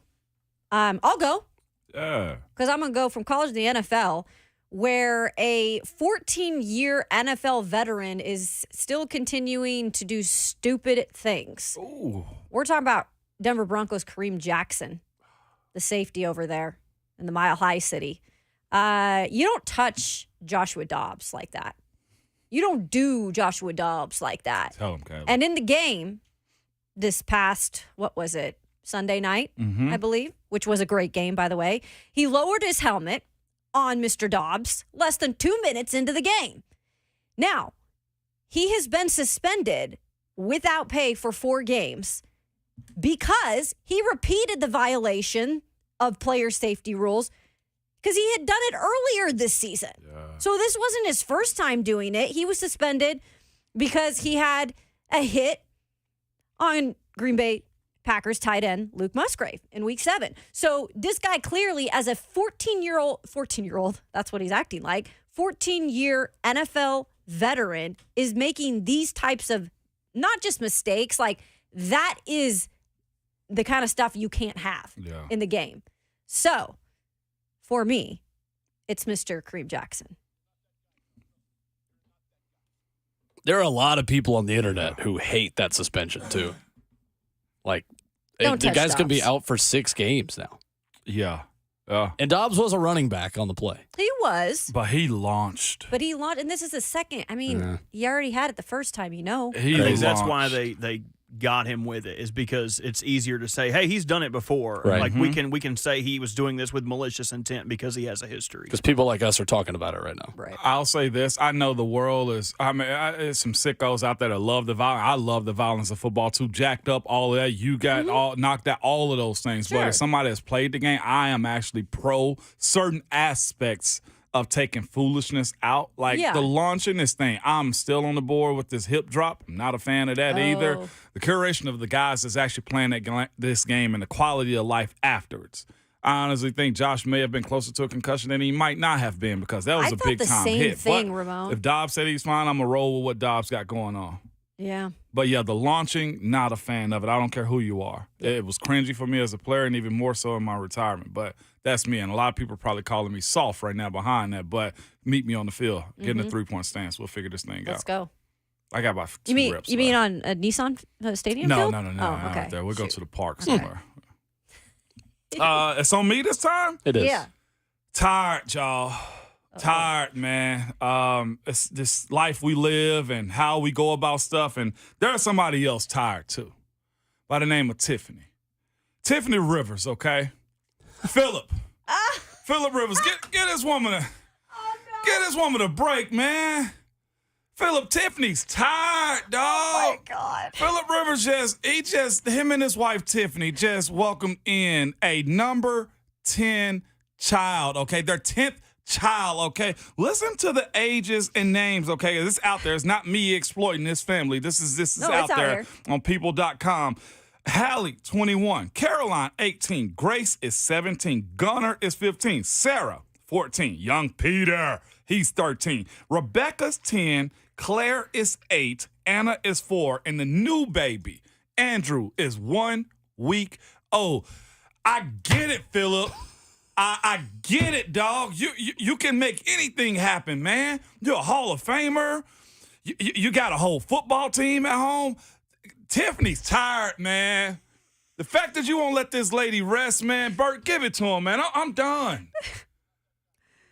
Oh, goodness. Spin zone for the Phillip Rivers Thanksgiving football game in the backyard. Phillip Rivers now has an entire offense to play with. Perfect. And I just love how you credited with himself. People.com. Yeah, I love it. You feel what I'm saying? Yeah. Like, Hallie might not, may not ever know Andrew. No. Like, 21 to 1 week? She going to be 42 and he's 21. Like, what do they have to talk about? She going to have 5 kids on her own by that time? Phillip. It's Buck Rising's idol right there. Oh, Phillip It really is. Get that Indianapolis woman a break. Colts. How dare you disrespect Indianapolis Colts legend, Phillip Rivers? Yeah. That guy. And his The 2 Indianapolis sprained ankles. Colts? That's right. I don't get it. How do you handle that? Money? Time? I get it. I mean, what, they got a nurse for each one? I mean, they milking cows out back or something. At They can this start point. taking care of their own now. No, they're grown. No, you got That's- built-in yeah, babysitters. exactly. You're 21. a good You point. out. I mean, Go ahead and have another 11. Solid. You got a babysitter. You could have your own. in. He can coach now his offense. That's what I'm saying. You got to go cheaper by the dozen. You got to crank one Yeah, more at this out. point- Yeah. we're getting a whole egg? I'm telling you, you can't stop on a prime number. Man, come on now. Dang. Robert Walsh, Spats cleanup. I'm gonna mix it up this week, guys. I'm feeling thankful. I'm feeling good, so I'm gonna give a "You Are That Guy." Okay. Last week we got an interesting submission by one Snoop D-O-double-G, and he let the world know that he was going to give up smoke and to please respect his privacy in the meantime. In the meantime, he posted pictures on Instagram looking out of it, looking dazed, like he was sober for the first time in his life. And this week we found out that it was all piece of the greatest viral marketing of the century.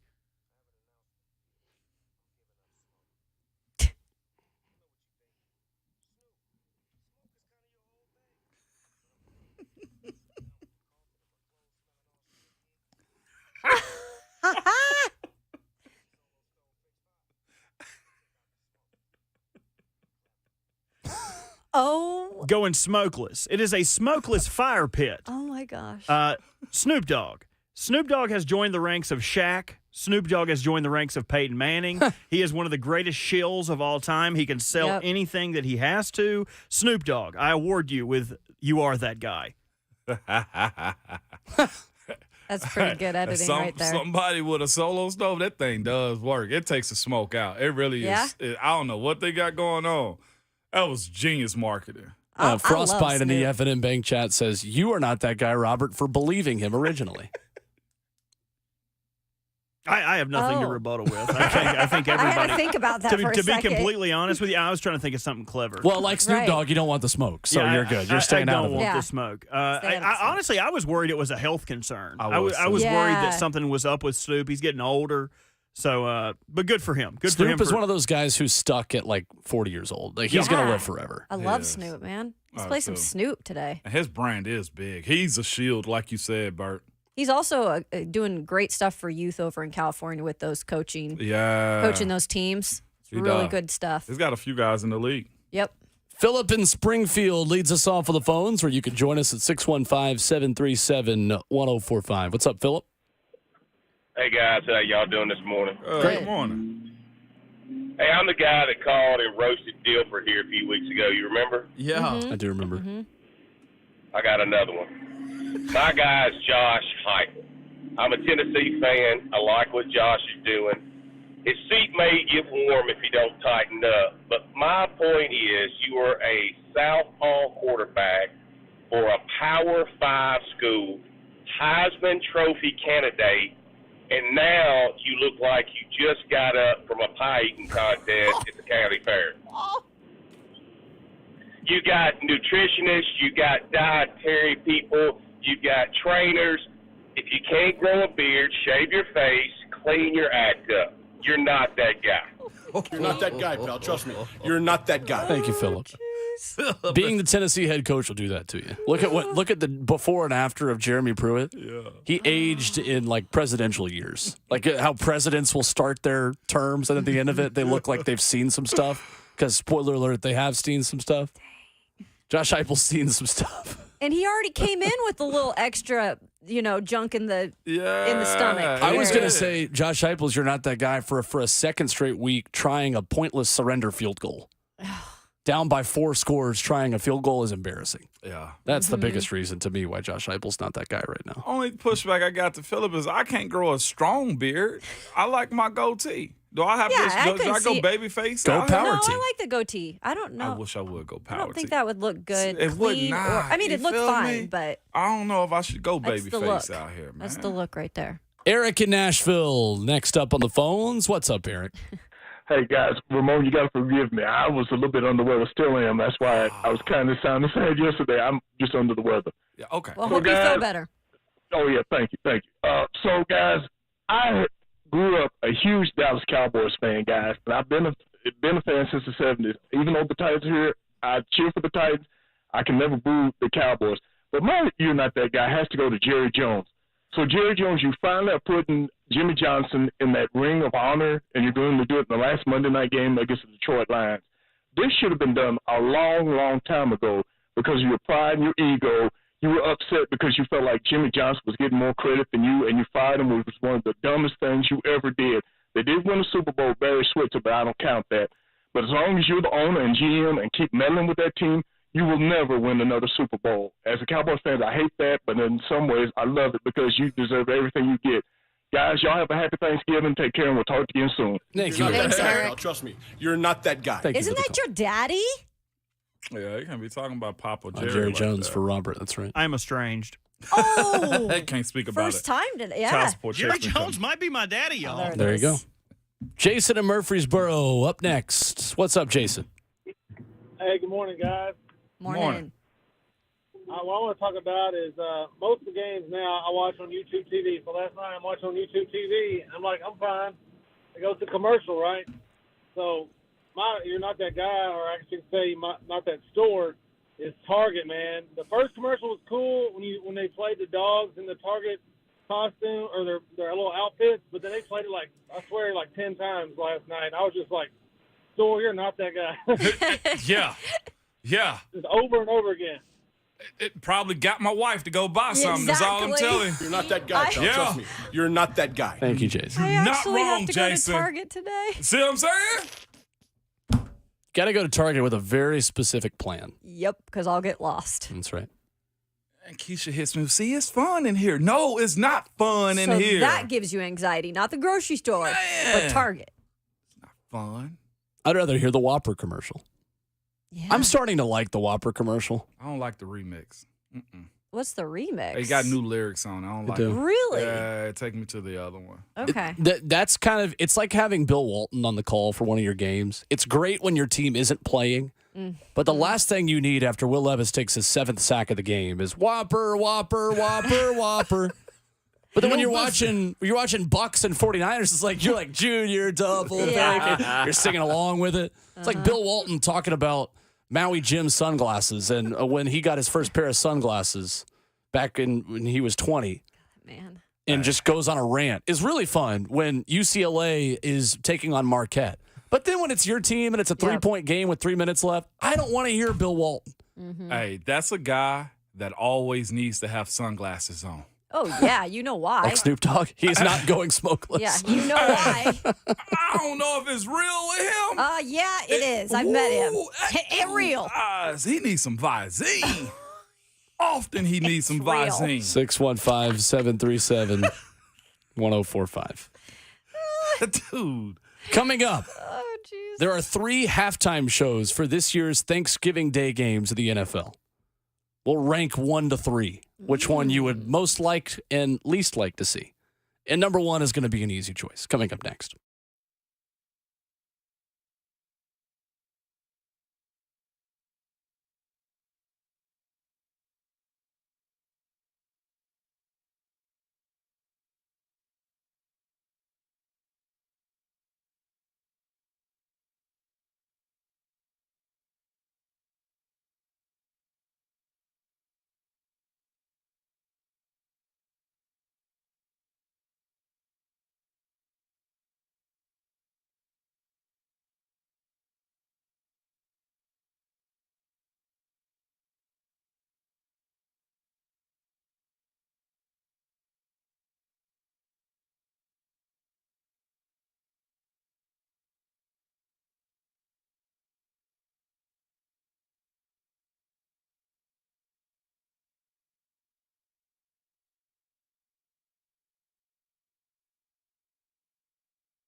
RKW is brewed by 8th and Roast right here on 104.5 The Zone. We've had our Missy Elliott, now we have our J. Cole There we go. this morning. Poetry in motion. It's not the off season yet, but it always is on this album. Solid beat. What happened to your rope on your hat? Where Oh is it my at? gosh, Your rope is like it's all the halfway up way your up. hat. There you go. Man, I'm probably over here fidgeting, man. You got new earbuds. I do, man. Shout out to the good folks at Brentwood Hearing, man. Did they not come with instructions? Because you He have didn't- been he doesn't read 'em. I'm struggling. talking about scruggle He butts. doesn't The read good 'em. people at Brentwood Hearing Center. We love them. They asked me. You need to know how to put. No. I got it. I'm good. It And takes them a little bit. I've got the every- same ones. Yeah, every break I've been in here just fidgeting, trying to make sure it goes over the ear and in. I'll tell you this: it's taking my volume down in my headphones. Yeah. because it's so it's customized to my ear. So it's going right into my ear cavity. Yeah, you've got to go because I have the same ones here. You've got to go Bart, around stop the ear laughing. first and then plug it in. Hey, I got this. Yeah, I don't make sure need you put it instructions. in your ear cavity correctly. Right. Well, that's why Dolly Parton, because she couldn't hear. Imagine having those in and still couldn't hear. Because you can't hear herself. anything outside of So them. she There it was is. shoving that even further into her ear cavity Yeah. on Saturday trying to hear. Yeah, no, that was wild by Dolly. That's got to be a first appearance, but she's also got another one coming up too. Mm-hmm. Great transition. There are 3 Thanksgiving halftime shows coming up on Thursday. Packers at Lions, Jack Harlow will be performing at halftime. What's your boy? I'm watching that one. Commanders at Cowboys, Dolly Parton. Yes. 49ers at Seahawks, Steve Aoki. Kayla, come on. Yeah. We got to do better mean, than Steve Aoki. I'm not up there. I'm not making the playlist. I mean, Macklemore if was Kurt right there. Cobain was alive, I'd say get Kurt Cobain up there That's playing. true. Yeah, I don't know. Steve Aoki, I know I've heard his stuff, but I'm not quite sure what he does. He's just a name. He has like Okay. 11.6 million followers on Instagram. A big EDM guy. Every time there's a birthday in the crowd or he has a birthday, he launches. Not like tosses a cake at someone in the crowd. It is a large sheet cake that he shot puts at the birthday boy in the crowd or girl. Just look up a Steve Aoki shot put cake video. Okay. And you'll, in the break, we'll check it out. Here. So it's what is it again? Kind of music? Just EDM. He's a DJ. You know it and probably Yeah, never he's recognize a DJ. it. Yeah. That's right. He's a Okay. Those dudes are frauds at times too. I know. Yeah. I don't like DJ concerts are not for me. I understand it if it is Yeah, for I'm not you. the biggest. I'm probably missing out. I don't know. Like Bass Nectar was the other really big one. They did like a New Year's Eve show here one year where like the ball dropped during their concert or something. Yeah, did they? Where you have like EDM stuff like that. But I just Yeah, it's not my cup of tea, really. who is your ideal halftime show? My idea? You asking Can me? we? God. Best one you've It's seen? going on forever. Best one I've seen? For like Super Bowl? Anything. Oh. I mean, Creed in Dallas is hard to beat. The one that always comes up. What, 2003? Creed in Dallas. I'm going Pooh Shiesty Memphis Grizzly Oh, my basketball gosh. game. What? Ooh, I bet that was electric. It was. What? That he just pulled that one out of left field. Oh. Most of the music that they Oh, play no. at halftime, I don't really listen to. I'm just being like Jack Harlow. I love Jack Harlow's Yeah, I album like he it too. just released. So I'm really looking forward to watching him, especially in the early game too with Detroit. I think that's legit. I mean, I would love to see a Dolly halftime. Well, we're going to be that able one to. too. Yeah. But you know who I really loved at the Super Bowl when he did play it? Because he's such a good entertainment, and is Bruno Mars. He puts on a hell of a show, man. One of the best vocalists in music right now. Well, Hey. Maybe the best. In that case, Beyonce's did it for me. Yeah. Hers was an entire show. It was a spectacle. It was amazing. Yeah. Prince was the best Yeah, one. Prince was good. How am Prince I the is one to good. pick Prince? How is that still on the board? I guess See, I you think were- Prince is lame now because everyone says that. Everyone's like, Really? "Oh, that was the best halftime show." Nope, it was lame. Now it's not It cool was pretty anymore. good. The fact that you say that, I understand it, and I forgive you for that. But yeah, definitely Prince. I mean, it's hard to Mm-hmm. beat the Snoop Dogg one a couple years ago. Yeah. That was good. Mary J. Blige. That's my 50 favorite Cent of hanging it. upside down. Yeah. Yeah. 50 Cent with Beyonce's- inflation now looks a little bit more like a $10 bill. He put on, speaking of Josh put on Heupel's some put on some belts. weight. then Lebs. 50 Cent might be able to play right tackle for the Titans. That old mayonnaise gets up on you. Beyonce's gonna do I think a residency in In Vegas, yeah. which Got to book some tickets. To Can that you one. imagine how much that's going to cost? Oh, God. Is she going to do it in the Sphere? Yeah. I'm That- obsessed is with the it? Sphere. She is. Any dang. Sphere content, I'm here to view. It's so interesting. Apparently, they get broke off for that, too. Yeah. Can you explain what that means in English? They get paid. Thank you. Celine Dion Yeah. got paid. All Carrie those people Underwood's over there right now. paid.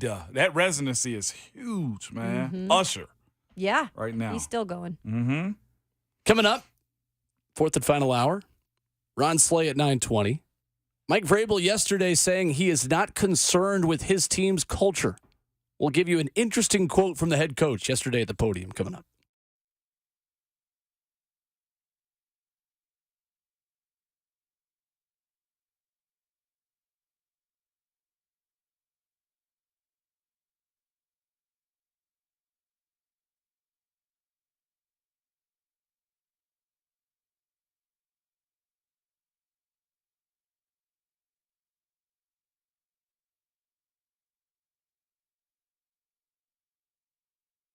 Hey, it's Kayla Anderson for the Weighing Vision Institute. Is telling you guys just a couple months ago, went in, got my eyes checked out for the first time in such a long time. It was a great process. Doctors there are wonderful, really got me going in the right direction in terms of my eye health. But they also do other things there. That includes offering intense pulse light treatments, if you're wondering what that is. It's a photofacial treatment, rejuvenating the skin after sun damage and dark spots. You see all of that appear, once you get a little bit older. Treatments also evening out the skin tone, texture, as well as hyperpigmentation. So for more information on IPL treatments, along with other services, you can visit weighingvisioninstitute.com today. I went in there for the IPL treatment about 3 weeks ago. It took just 20 to 30 minutes, super simple, non-invasive, was out the door, and just a little bit of redness. It went away really quickly. So to learn more about that, also, if you want a free online vision seminar, that happens every Tuesday. So today at 6:45 p.m., you can RSVP, schedule that free consultation and treatment today. It's weighingvisioninstitute.com. Your skin and eyes will thank you for the long-lasting results.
What's going on? Just about 9 o'clock. It is 9 o'clock. Good morning from the 104.5 The Zone Studios. I'm Robert Walsh. Breaking news this morning is Mike Tomlin and the Steelers have relieved Matt Canada of his offensive coordinator duties. Why that's a big deal, not even just because of the poor output of Pittsburgh's offense, but this is the first time that the Steelers have made an in-season coaching change since 1941. When it happened in 1941, it was Burt Bell, who was half owner, firing himself. Monday Night Football last night, Eagles got revenge in a Super Bowl rematch, beating the Chiefs 21-17. Chiefs had a chance to take the lead late, but a drop by MVS on the 2-yard line left the Chiefs stranded down 4. Chiefs fall to 7-3, are now the second seed in the AFC, while the Eagles hang on to the NFC's top spot at 9-1. And in Titans news, right tackle Chris Hubbard is believed to be out for the season after suffering a season-ending bicep injury in Jacksonville. Hubbard, who's been a bright spot on a rough offensive line, hasn't been called for a penalty in 9 starts, and he also has a solid Pro Football Focus pass blocking grade of 67.8. For all your foundation repair and waterproofing needs, visit USSTN.com. Breaking news at once on your home for the Titans and the Vols. This is 104.5 The Zone.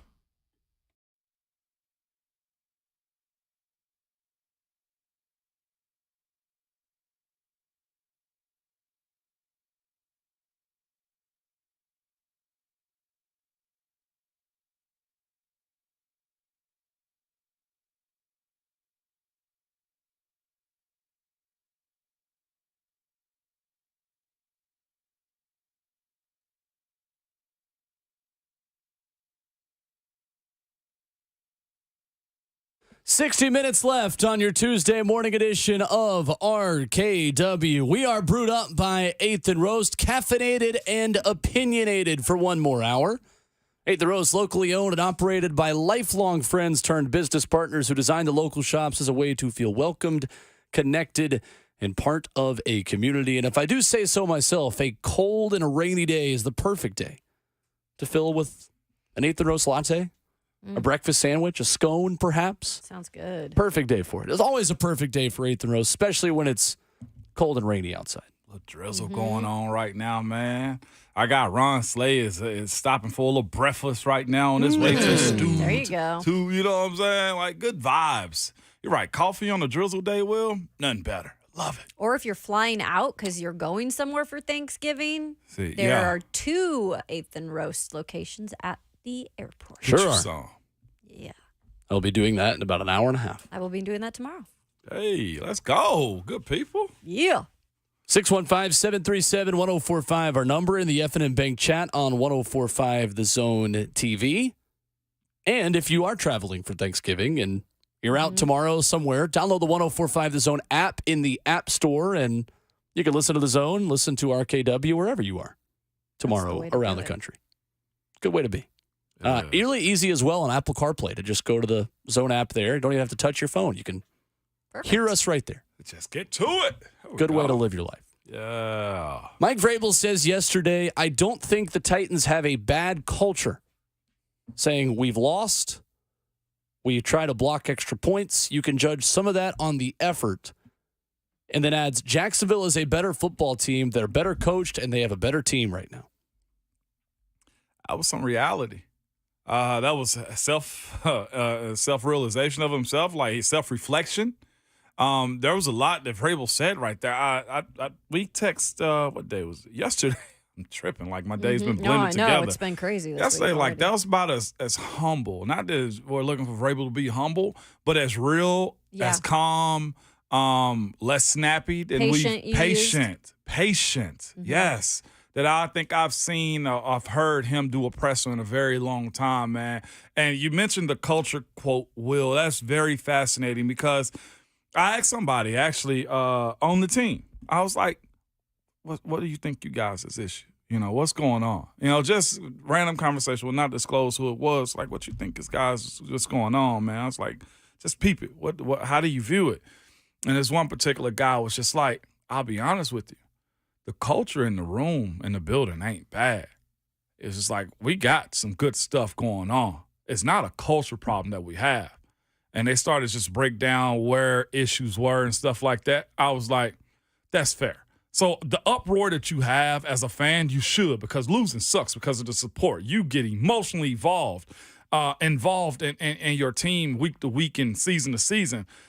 But from what I was told from one of their guys, it was, it ain't bad in the building. We just got some bad players at some spots, been snake bitten here or there, and just evaluating what this team has in its building from years past, draft and stuff. And this one particular guy was like, just imagine if we had some of those 3rd, 4th, 5th round guys playing for us. And I was just like, kind of makes sense. I ain't trying to make an excuse for what losing is, but to talk to somebody that's in that building, involved with meetings and stuff, it was like culture's never an issue inside. I think there's a difference between culture right now and just in the midst of a losing skid. It's one thing to not have a good culture. That has never been the case under Mike Vrabel. Yeah. Ever. This is a first for this franchise under Mike Vrabel to go through a losing streak, or just whatever you want to call it, whether it's on the road or just how many games they've lost dating back to last year's Green Bay, win. It's a lot, and they've never experienced it. A lot of these guys in the locker room haven't experienced it. And so I think right now they're trying to find ways to stay positive, to, say, hey, we're going to still have a chance to win some of these games. Yeah. So I think that's different from culture, but you don't want to at any point lose the locker room, no matter what's going on. And I don't think that's happening. I agree. I don't think Mike Vrabel has lost the locker room. It's become more difficult to get people on the same page. Heck yeah, it is, because they're losing. And it's hard to talk to us, you guys. Yeah. We go in the locker room. I get it. We're asking the same damn questions. Yeah. I understand. I think go ahead. But no, I think that we need to just step back a little bit with the culture thing. And Teron Davenport asked the question, and I'm glad he did, because a lot of fans are wondering this. Is this the case? And I think for the most part, the answer was what we expected. Also, guys, unless he really is meaning to call out a player, which we've seen a few times during Mike Vrabel's tenure, he does not call people out very often, because he is a player's coach. Yeah. He knows right now he can't do that, else he is going to lose the locker room. Yep. And that's just what I was going to say, too. Shout out to T for asking that question, because it's a hard one. Vrabel's response to it was like, what? He was a little like, taken aback. Like, yeah. I didn't know that. And he acknowledges, like, you guys can fire me, hire you all you want to. There's only one person that got that silver bullet, and that's Miss Amy. Just being real with you. That's just simply what it is. There's no other way around the hiring and firing of him. When it comes down to, what you want out of this, if you're a real football purist, like you look at what it's going to take to get you back above board. And while all you think to yourself is this, well, if you hadn't missed on those first, second, third round guys for years, then you wouldn't be behind Houston, who've gone through now the third coach in 3 years, who's now look like they got their guy and a good team. The risks that have to happen in this offseason, whether if the Titans do have a top 5 pick and decide to, trade it out and get more picks and stuff like that, those moves will be, I think, under a microscope this year to see what actually happens to build this team up moving forward. Because the worst thing you can do is have a whole lot of money, meaning the cap money that you have, and not know how to spend it. Sure. That will be foolish, too, I feel like. It's just, we'll get that guy, and I like this. And like Michael Jackson, he was shopping at that store on social media. It's like, I'll have this. Well, that's $150,000. Who cares? Okay, so we can't do that. Yeah, it needs to be smart spending. Absolutely. I think Dillard, the signing of him, kind of takes people back to realize, okay, well, just because you knew don't mean you're the greatest thing ever. Just speaking about the decisions you make, everything will be scrutinized moving forward, I feel like, as far as the moves for this team to build it back up. But I'm glad TD asked that, because some of these questions need to be asked right now, because they need to be transferred then to the fans, because fans want to know firsthand, and I think it's good. I think the concern is that the culture of, if Mike Vrabel sees himself in you, you earn an opportunity to be a starter for a full season. And maybe that's a bit of a reach. I don't think that it is. But guys like Aaron Brewer and Jack Gibbons, who are given an opportunity under a budget, mind you, to step into full-time starting roles this season that have not lived up to the expectations and to the standard the Titans need them to, that to me is the part of the culture that's concerning, right? The culture that John Robinson and Mike Vrabel kept bringing back the same retread fringe roster players over and over and over. How many times did Joshua Kalu get re-added to this team, right? Like, and I get that the counterpoint to that is you want guys who know and understand what Mike Vrabel asks of you, because not every NFL player is a fit to play for Mike Vrabel. But I think that in and of itself needs to be looked at this offseason. Mm-hmm. You're pigeonholing yourself into needing a certain kind of personality and a certain kind of player when you say, oh, well, X, Y, or Z player, he's not really going to fit with Vrabel. Mm-hmm. How many teams are pigeonholing themselves into roster acquisition and talent that can only play for their head coach? At some point, you have to adjust to the talent that is available to you. You have to coach players a little bit different ways. And I'm not in that locker room. I don't know what happens behind closed doors. And Mike Vrabel is great with guys like DeAndre Hopkins, who very publicly have maybe not been the most willing to bust it on the practice field every single day at other stops. So Mike Vrabel deserves some credit in that. And I'm not calling for his job at all by saying this. I think that's just one of the things you have to look at as the part of the culture that does concern me. How many times do we look at a player that is available to the Titans and say, could you really see him playing for Mike Vrabel? That's true. We do that a lot. And look, I'm glad they don't sign some of these guys that are an absolute problem, because we've seen those all over the leagues. I've never dealt with one of those guys in the locker room. Yeah. So that's good. But yeah, I agree. It's part of that, though, Will, to me, is part of that stubbornness that we do see. And the question was asked about seeing any difference with the coaching staff. Will there be any changes? And he was very quick to say no.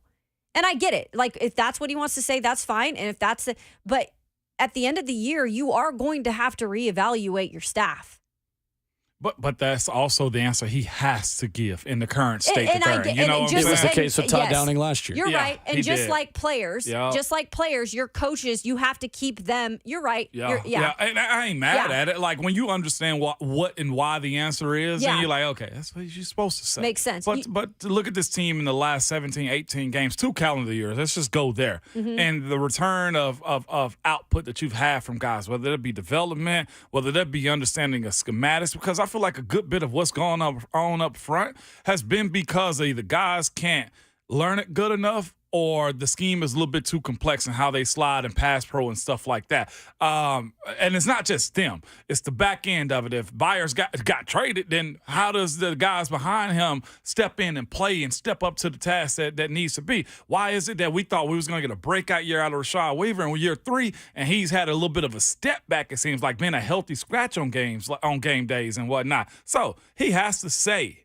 oh, no, we're not making any changes. Right. But reality of it is there will be some hard conversations to guys to say, hey, you need to step it up as a coach, or I'm going to go find somebody else. And that's just reality, because it's either them or your job, Raven. I would love to be an NFL head coach with the perks that y'all get. Yeah.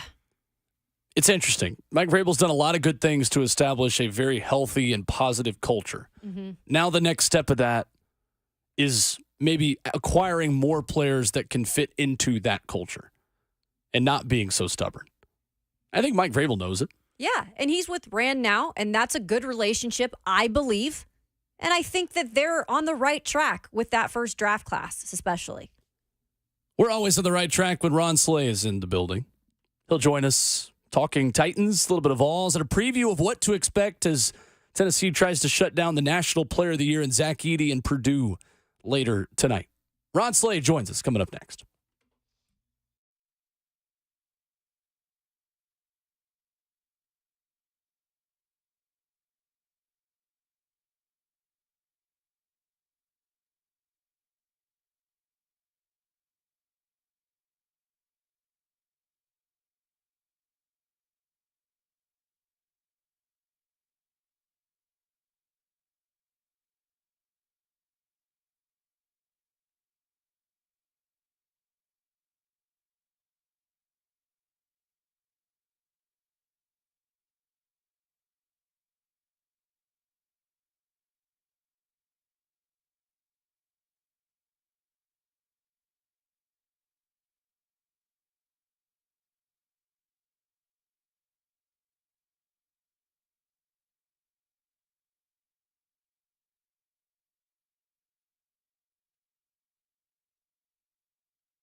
RKW is brewed by 8th and Roast right here on 104.5 The Zone, and every Tuesday morning at 9:20.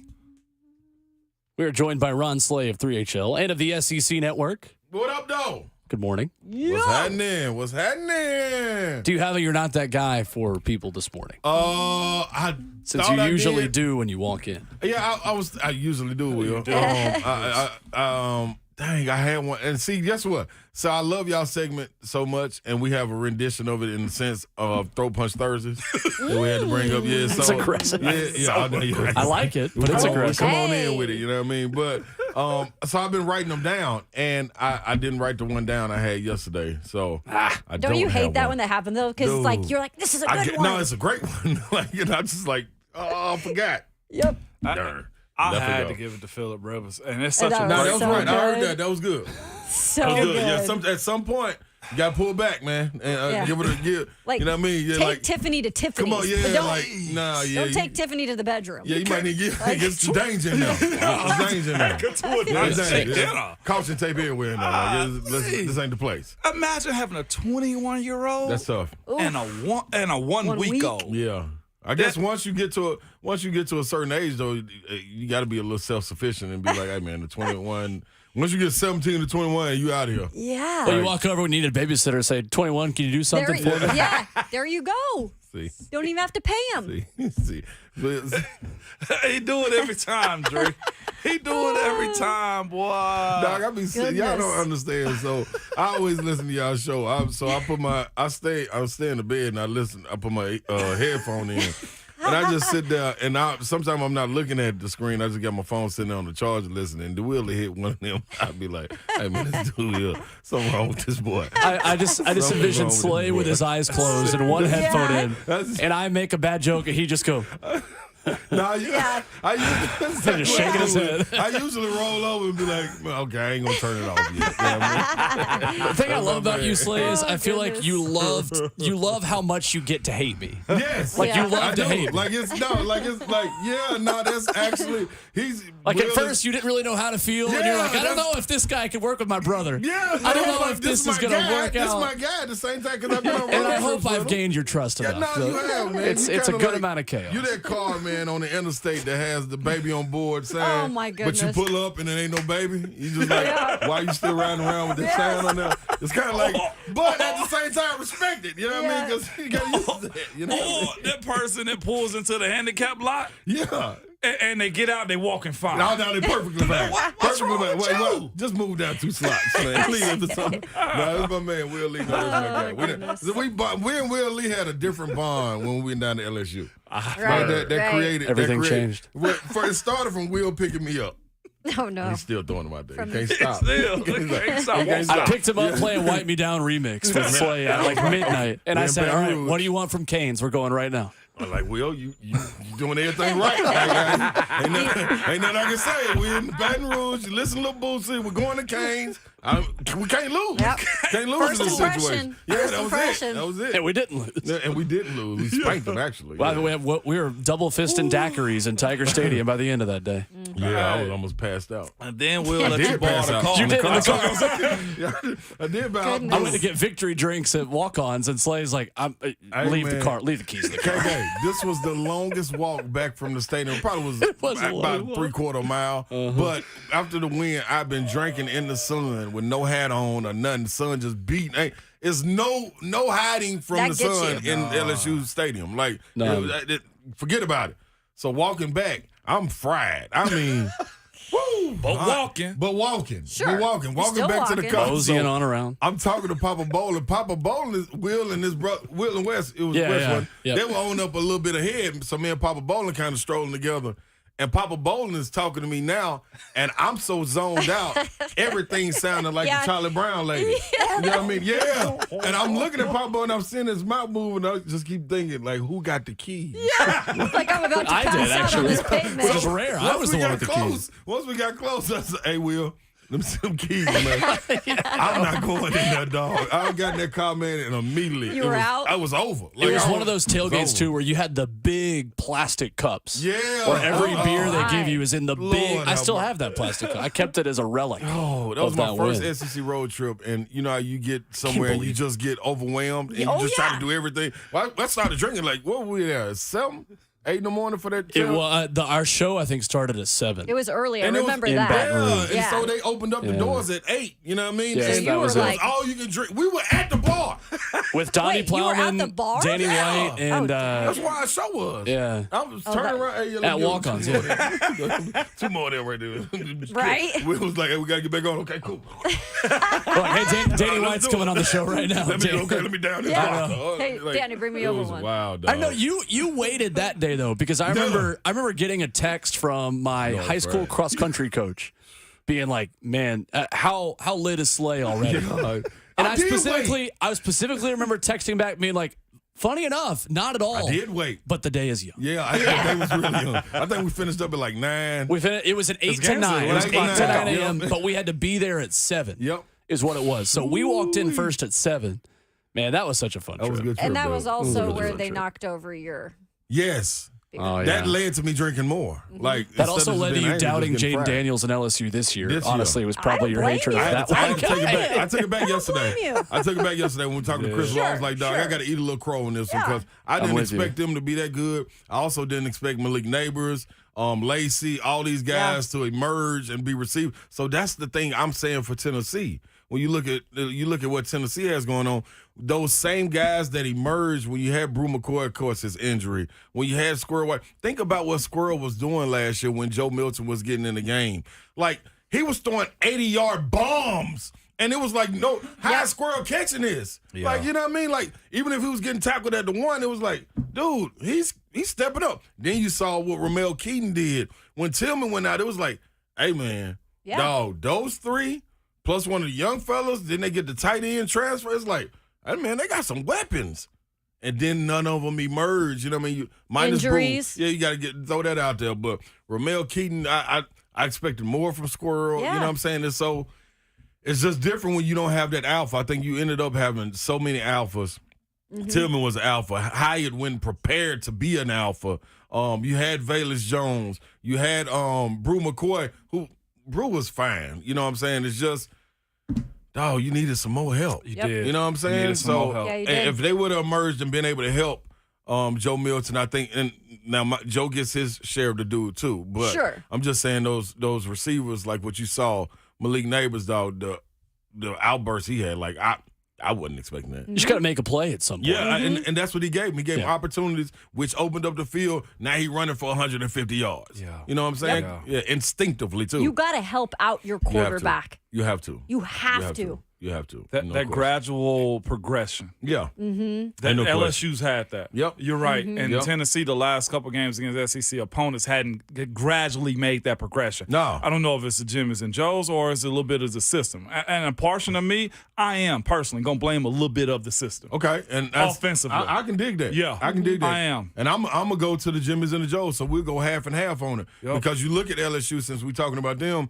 they started 2 freshman offensive tackles, and they were laughing. People were laughing. I'm like, oh, man, they just keep getting beat. Gradually got better, and they came into this year, and look at what his pocket looks like. Yep. Now, you know what I'm saying? Yep. Now, it's the defense can't hold their water on LSU Right. team. But, you know what I'm saying? I think that was one of the things that was undervalued on Tennessee's offensive line. Offensive team.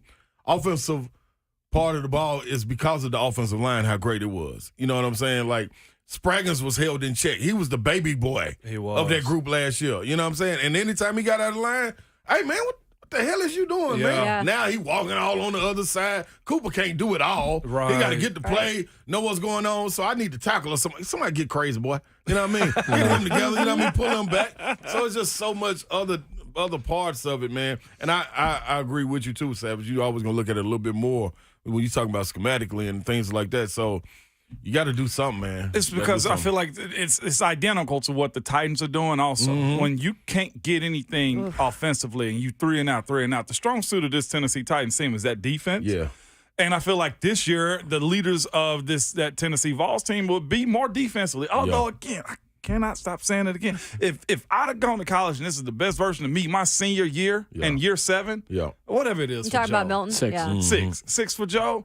Then I probably should have stepped away a little bit sooner. Yeah. Now I don't want Nico that soon too. And the other side of this for me is if we bring up another strength of arm conversation again. Yeah, I don't need that. I don't want to see how far he can throw an No. I arm. don't need that.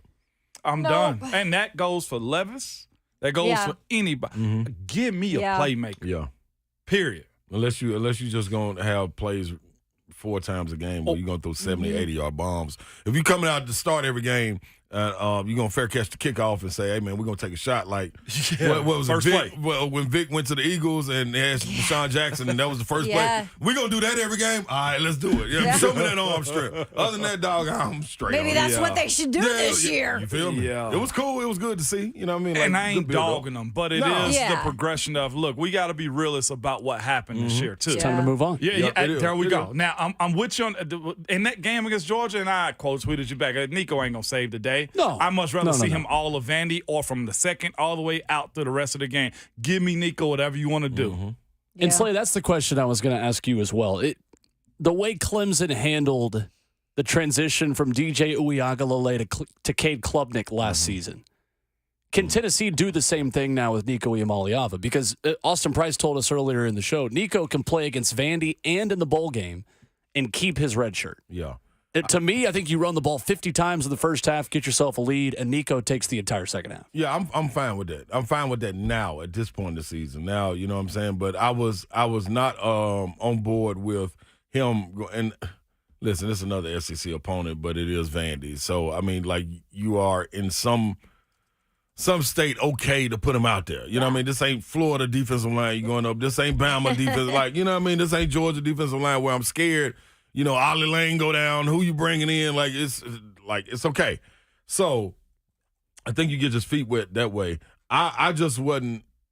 So me and Yoro were going back and forth on our chat, and he was saying, "Man, I'm ready to move on." And I was like, "Nah, I'm not ready to move on unless this is the time. Not because of you think it's Joe Milton's fault.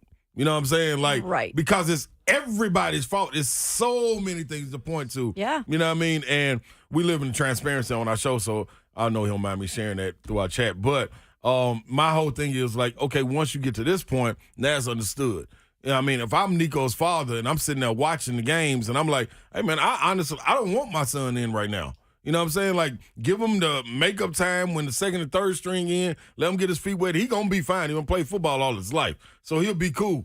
Don't put him out there behind that line like that right now. You know what I'm saying? So when everybody's not helping, like it's different when we were saying, like, okay, get a lead. You got a 14-point lead by running the rock. All right, now let's start airing that thing out. Don't put him in there in the Georgia game in the second half. He missed a couple throws. Now y'all booing him. Now y'all want me fired. It's like it's too much going on. It's too chaotic. Mm-hmm. You know what I mean? People got to pump their brakes. But I am for it now, going into this Vandy game and going into the bowl game, and you see what you got. I do not understand this right now, but I am hearing it from Vols fans like, oh, Heupel's on the hot seat. Yeah. Is that a Really? Is that yes? I don't see that. No, absolutely. they got silly on my- they got the silly on seat's my chat. warming up. Yeah. That has been conversation I have heard. A caller called in this morning and said that. That's dumb. My whole thing is when you start looking at, they were on my text thread saying the same thing, and it made me be like, hey man, like this is the way. And then it's not all. It's social media is part of the problem. Because I don't believe all Vols fans think like, I don't believe the majority of Vols fans think like this. It's just like the Vrabel stuff. Yeah, it is. So I think 20% of it that you get to read on social media all is pointing to that. Mm-hmm. And I think it's ridiculous. You know what I mean? You don't realize what we just came from. Yes, you were ahead of schedule last year. Did I want to see 9, 10 wins, 11 wins this year? Yes, indeed. Did I want to see us beat Florida? Yes, indeed. Did we have the best team? Yes, indeed. But, man, things happen. Yeah. You know what I'm saying? Like, it is sports at the same time. Now, if you see something repetitive like that and you see this year in, year out, man, you can't get the job done against these guys. Then, all right, now we got something to talk about. But, dog, we were garbage. Yep. Garbage. Like, We it would ain't have no- won 8 it- wins like, under yeah, Jeremy come- Pruitt. Like, come on, dog. Yeah. Like, what are we really talking about? Well, that's the thing. You know I think what I'm I think he overachieved last year. I think this year we kind of expected with the transition with the quarterback, it could be a little less successful. But then, next year you got Nico coming in. I don't get that when I hear any of that talk right now. And then I just think you're in a bad spot, too. Savage said this all the time, man. You're in a bad spot leaving where you got a guy that caught lightning in the bottle and you got a legacy guy in Nico behind him and Joe's right there in the middle. It's kind of like, you damned if you do, damned if you don't. You know what I mean? Like, if you don't go out there and produce 10 wins, like, it's like, Joe, what are you doing, Joe? Like, get out.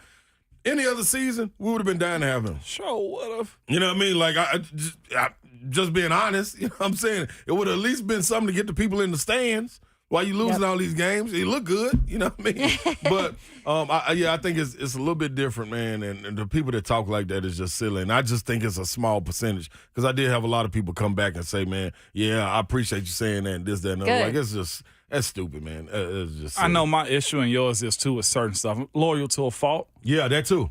When it comes down to that world, me personally, give the coaches time. Yeah. I always have that. What are you going to do better? Yeah. What's out there? What's your next plan?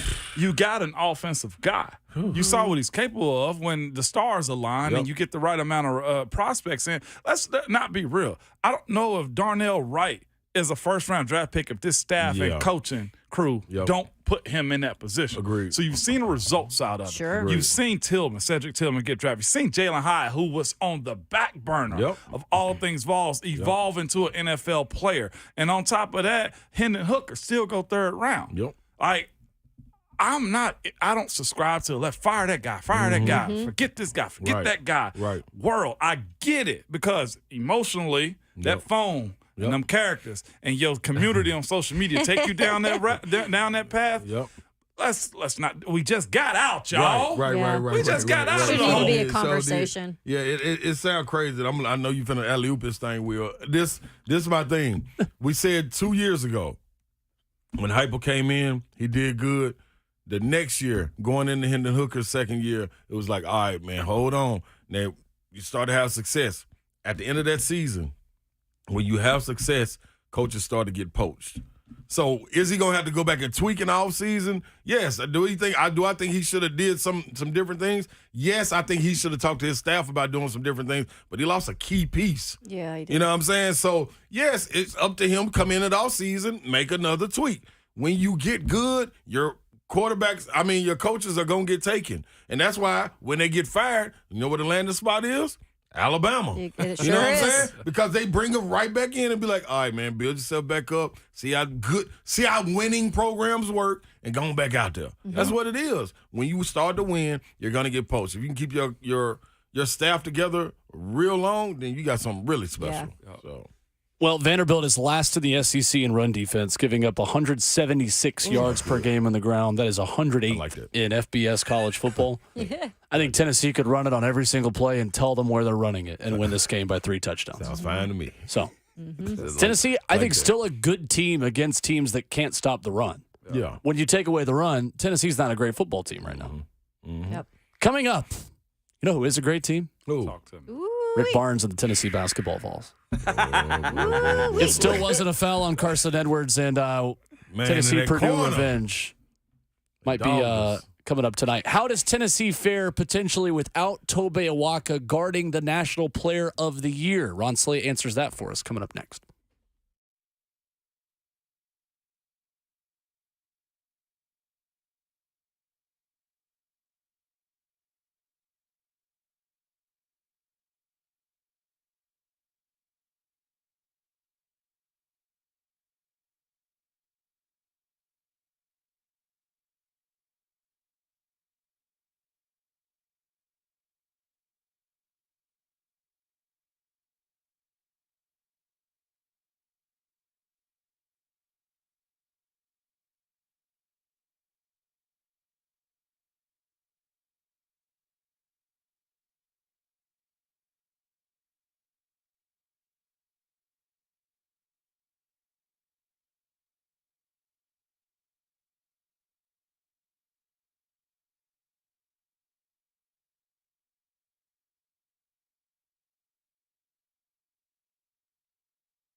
Life is busy. We could all use some extra time in our day, which is exactly why Two Rivers Ford offers mobile service. We'll bring the service to your driveway at no additional charge. Oil changes, brakes, batteries, the certified technicians at Two Rivers will perform basic maintenance on your vehicle wherever you are, so you'll have more time for moments like this.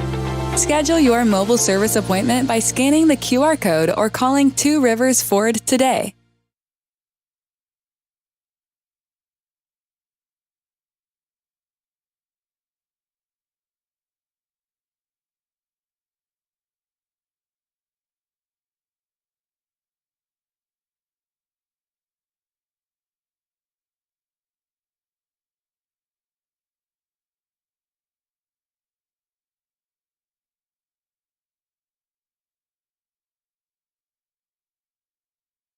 One final segment this morning on RKW, brewed by 8th and Roast.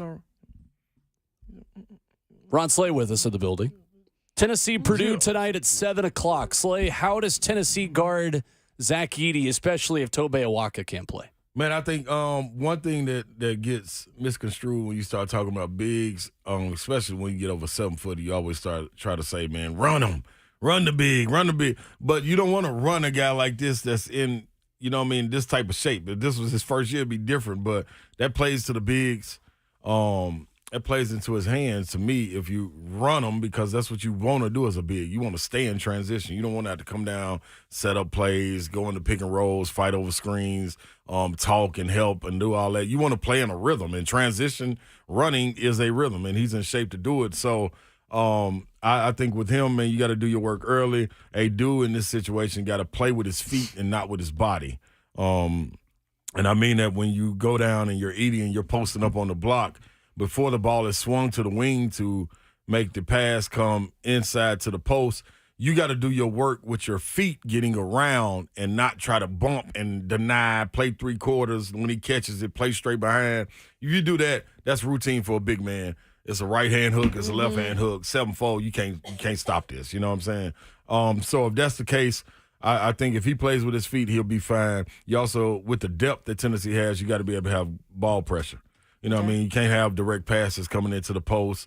If you double, be detailed when the ball is on the ground, you go double. So first dribble, go double. If you don't put the ball on the ground, stay home, because they do have shooters that can knock it down. Right. And it'll be a problem. But J.P. Estrella is a guy that I think it can be wiry and a problem. One thing that I hated to deal with my senior year, once I had to play a lot of minutes, was having to chase a guy that was coming in and was going to play 13, 14 minutes. Because his battery don't run out. Yeah. Right. You know what I'm saying? Like, he just get to play extremely hard for 3 or 4 minutes. I'm like, dude, man, settle down, dog. Like, I'm trying to box this man out. He going over. And so, which can get you frustrated if you don't get the ball, which I think could lead to Edey getting over the back calls and things of that nature. So, it's up to him to come in and be a pest, in other words. And, once you get into sets, I think Tennessee does a great job of moving the ball side to side and then having a guy come up, set the screen. You got to make the big boy come out and move his puppies. You know what I mean? Get out there and show him the ball screen, be able to get back, show he can have a change direction. And I think everything will be fine, man. I think you got, offensively, all the weapons you need. You know what I'm saying? And how do those work when you go small into cross-matching? If Josiah's at the 4 and Josiah gets the rebound and he was boxing out Edey. Edey got to take him, and that's the one-on-one matchup at the trailer spot. Mm-hmm. I think it's trouble for him. So, yep. You talking about this like you know basketball. Come on, man. I'm in my wheelhouse now, Savage. You know what I mean? As Coach Mack would say, really wish you knew what you were talking about. Learn something today, Put the folks. whiteboard Learn on there, something. baby. The whiteboard is up. Yeah. Man, it was big for Tennessee just learning how to score, too, late in that game yesterday without Dalton Connect. And not a training exercise that you particularly wanted to have, but him going out with cramps might have been a really important lesson for this team to learn. And Josiah Jordan-James was the guy with Jonas Adu they were able to go to. Yeah, they were. And then you got the threats of Gainey being on the floor. Santi, even though not shooting the ball well, still you better not leave him. Right. Because he will go off. Then you got Zakai, who is playing like he's a freshman, like he's trying to prove himself again, which is great. 'Cause you saw the turnover late. He stripped the guy at half court, go down and get the layup. Like, that's all good things when you talk about sealing victories and finishing out games. It's good to see who will step up in that role, and it's not a situation with Tennessee moving the ball and the ball finding someone. It's more of a, oh, no, we got a mismatch over here. Get the ball to him, let him go to work. You know what I mean? So that's good to see, man. With Dalton Connect, man, dude is a problem. Wow, yeah, if you're not, is. Jay Billa said yesterday, if you're not there on the catch, you're in trouble. Like, that ball going up. You know what I mean? And it's not a bad shot where you hate when people that can score just shoot the ball a lot. He takes good shots, which means you're going to have good opportunities for rebounds. So the ball shot from the left wing, you know it's likely to go off to the right. You know what I mean? It's not going to go short. He's a good shooter. So you put yourself in good situations to get offensive rebounding, which is great, too, when you got the right people taking the shots. So it's going to be fun, man. Transition is going to be big. They separated themselves in Syracuse. That defense is serious. It's so good. Man, and then you couple that with the offense. Yeah. Getting stops and now able to get out in transition with guys running the break, Connect leading the break, Josiah running the wing, Gainey running the wing. It's like, oh, hell. And Gainey going in there finishing with the left hand. Oh, my gosh. Dunk. Like, hey, man, there's so many weapons, dog. They got a really good team, and they know they're good. And I just want to say, I love the schedule that these teams are playing now in college basketball. Just give us the hard teams out the gate. Yeah. You used to have to wait till the conference play come, but you see these big-time tournaments like this, and I think the exhibition games even help also. Sure. I can't wait for this ACC-SEC challenge when we get this break in football at the end of the month. Like, that's going to be fun. I'm at your ACC neck. Yeah. I love the timing of that, too. I love it so much more that they do that before conference play starts. Yeah. And right after football's done. Yep. Yeah. It's perfect. Smart. That was a good job by Sankey. I think he wanted to put more eyes on the SEC program and basketball, and that was the perfect time to break between end of the season, the SEC championship, when there's nothing going on. Yep. So perfect. Yeah. More of that analysis coming up today, 3 to 6 for 3HL. Thank you, Slay. Man, Thanks, no Slay doubt, Dog. baby. Hey, happy Thanksgiving. Yeah, happy Thanksgiving, man. I'm eating turkey Put dressing. that cranberry on it. Yeah, straight out the can, too. You know what I mean? With the little lines on it. Exactly. Well, we're going to make something fancy. Yeah, ocean spray all day. Ocean spray, baby. Kayla and Ramon have you covered tomorrow morning. I will talk to you Monday. Have a happy Thanksgiving, everyone. Enjoy the best day of the year coming up on Thursday. The great sports, the great food, and most importantly, great company. Enjoy that. Ramon Foster, we always enjoy his words of wisdom on the way home. You must remember at all times, good people, your Twitter fingers and your mic is always hot. Go Vols!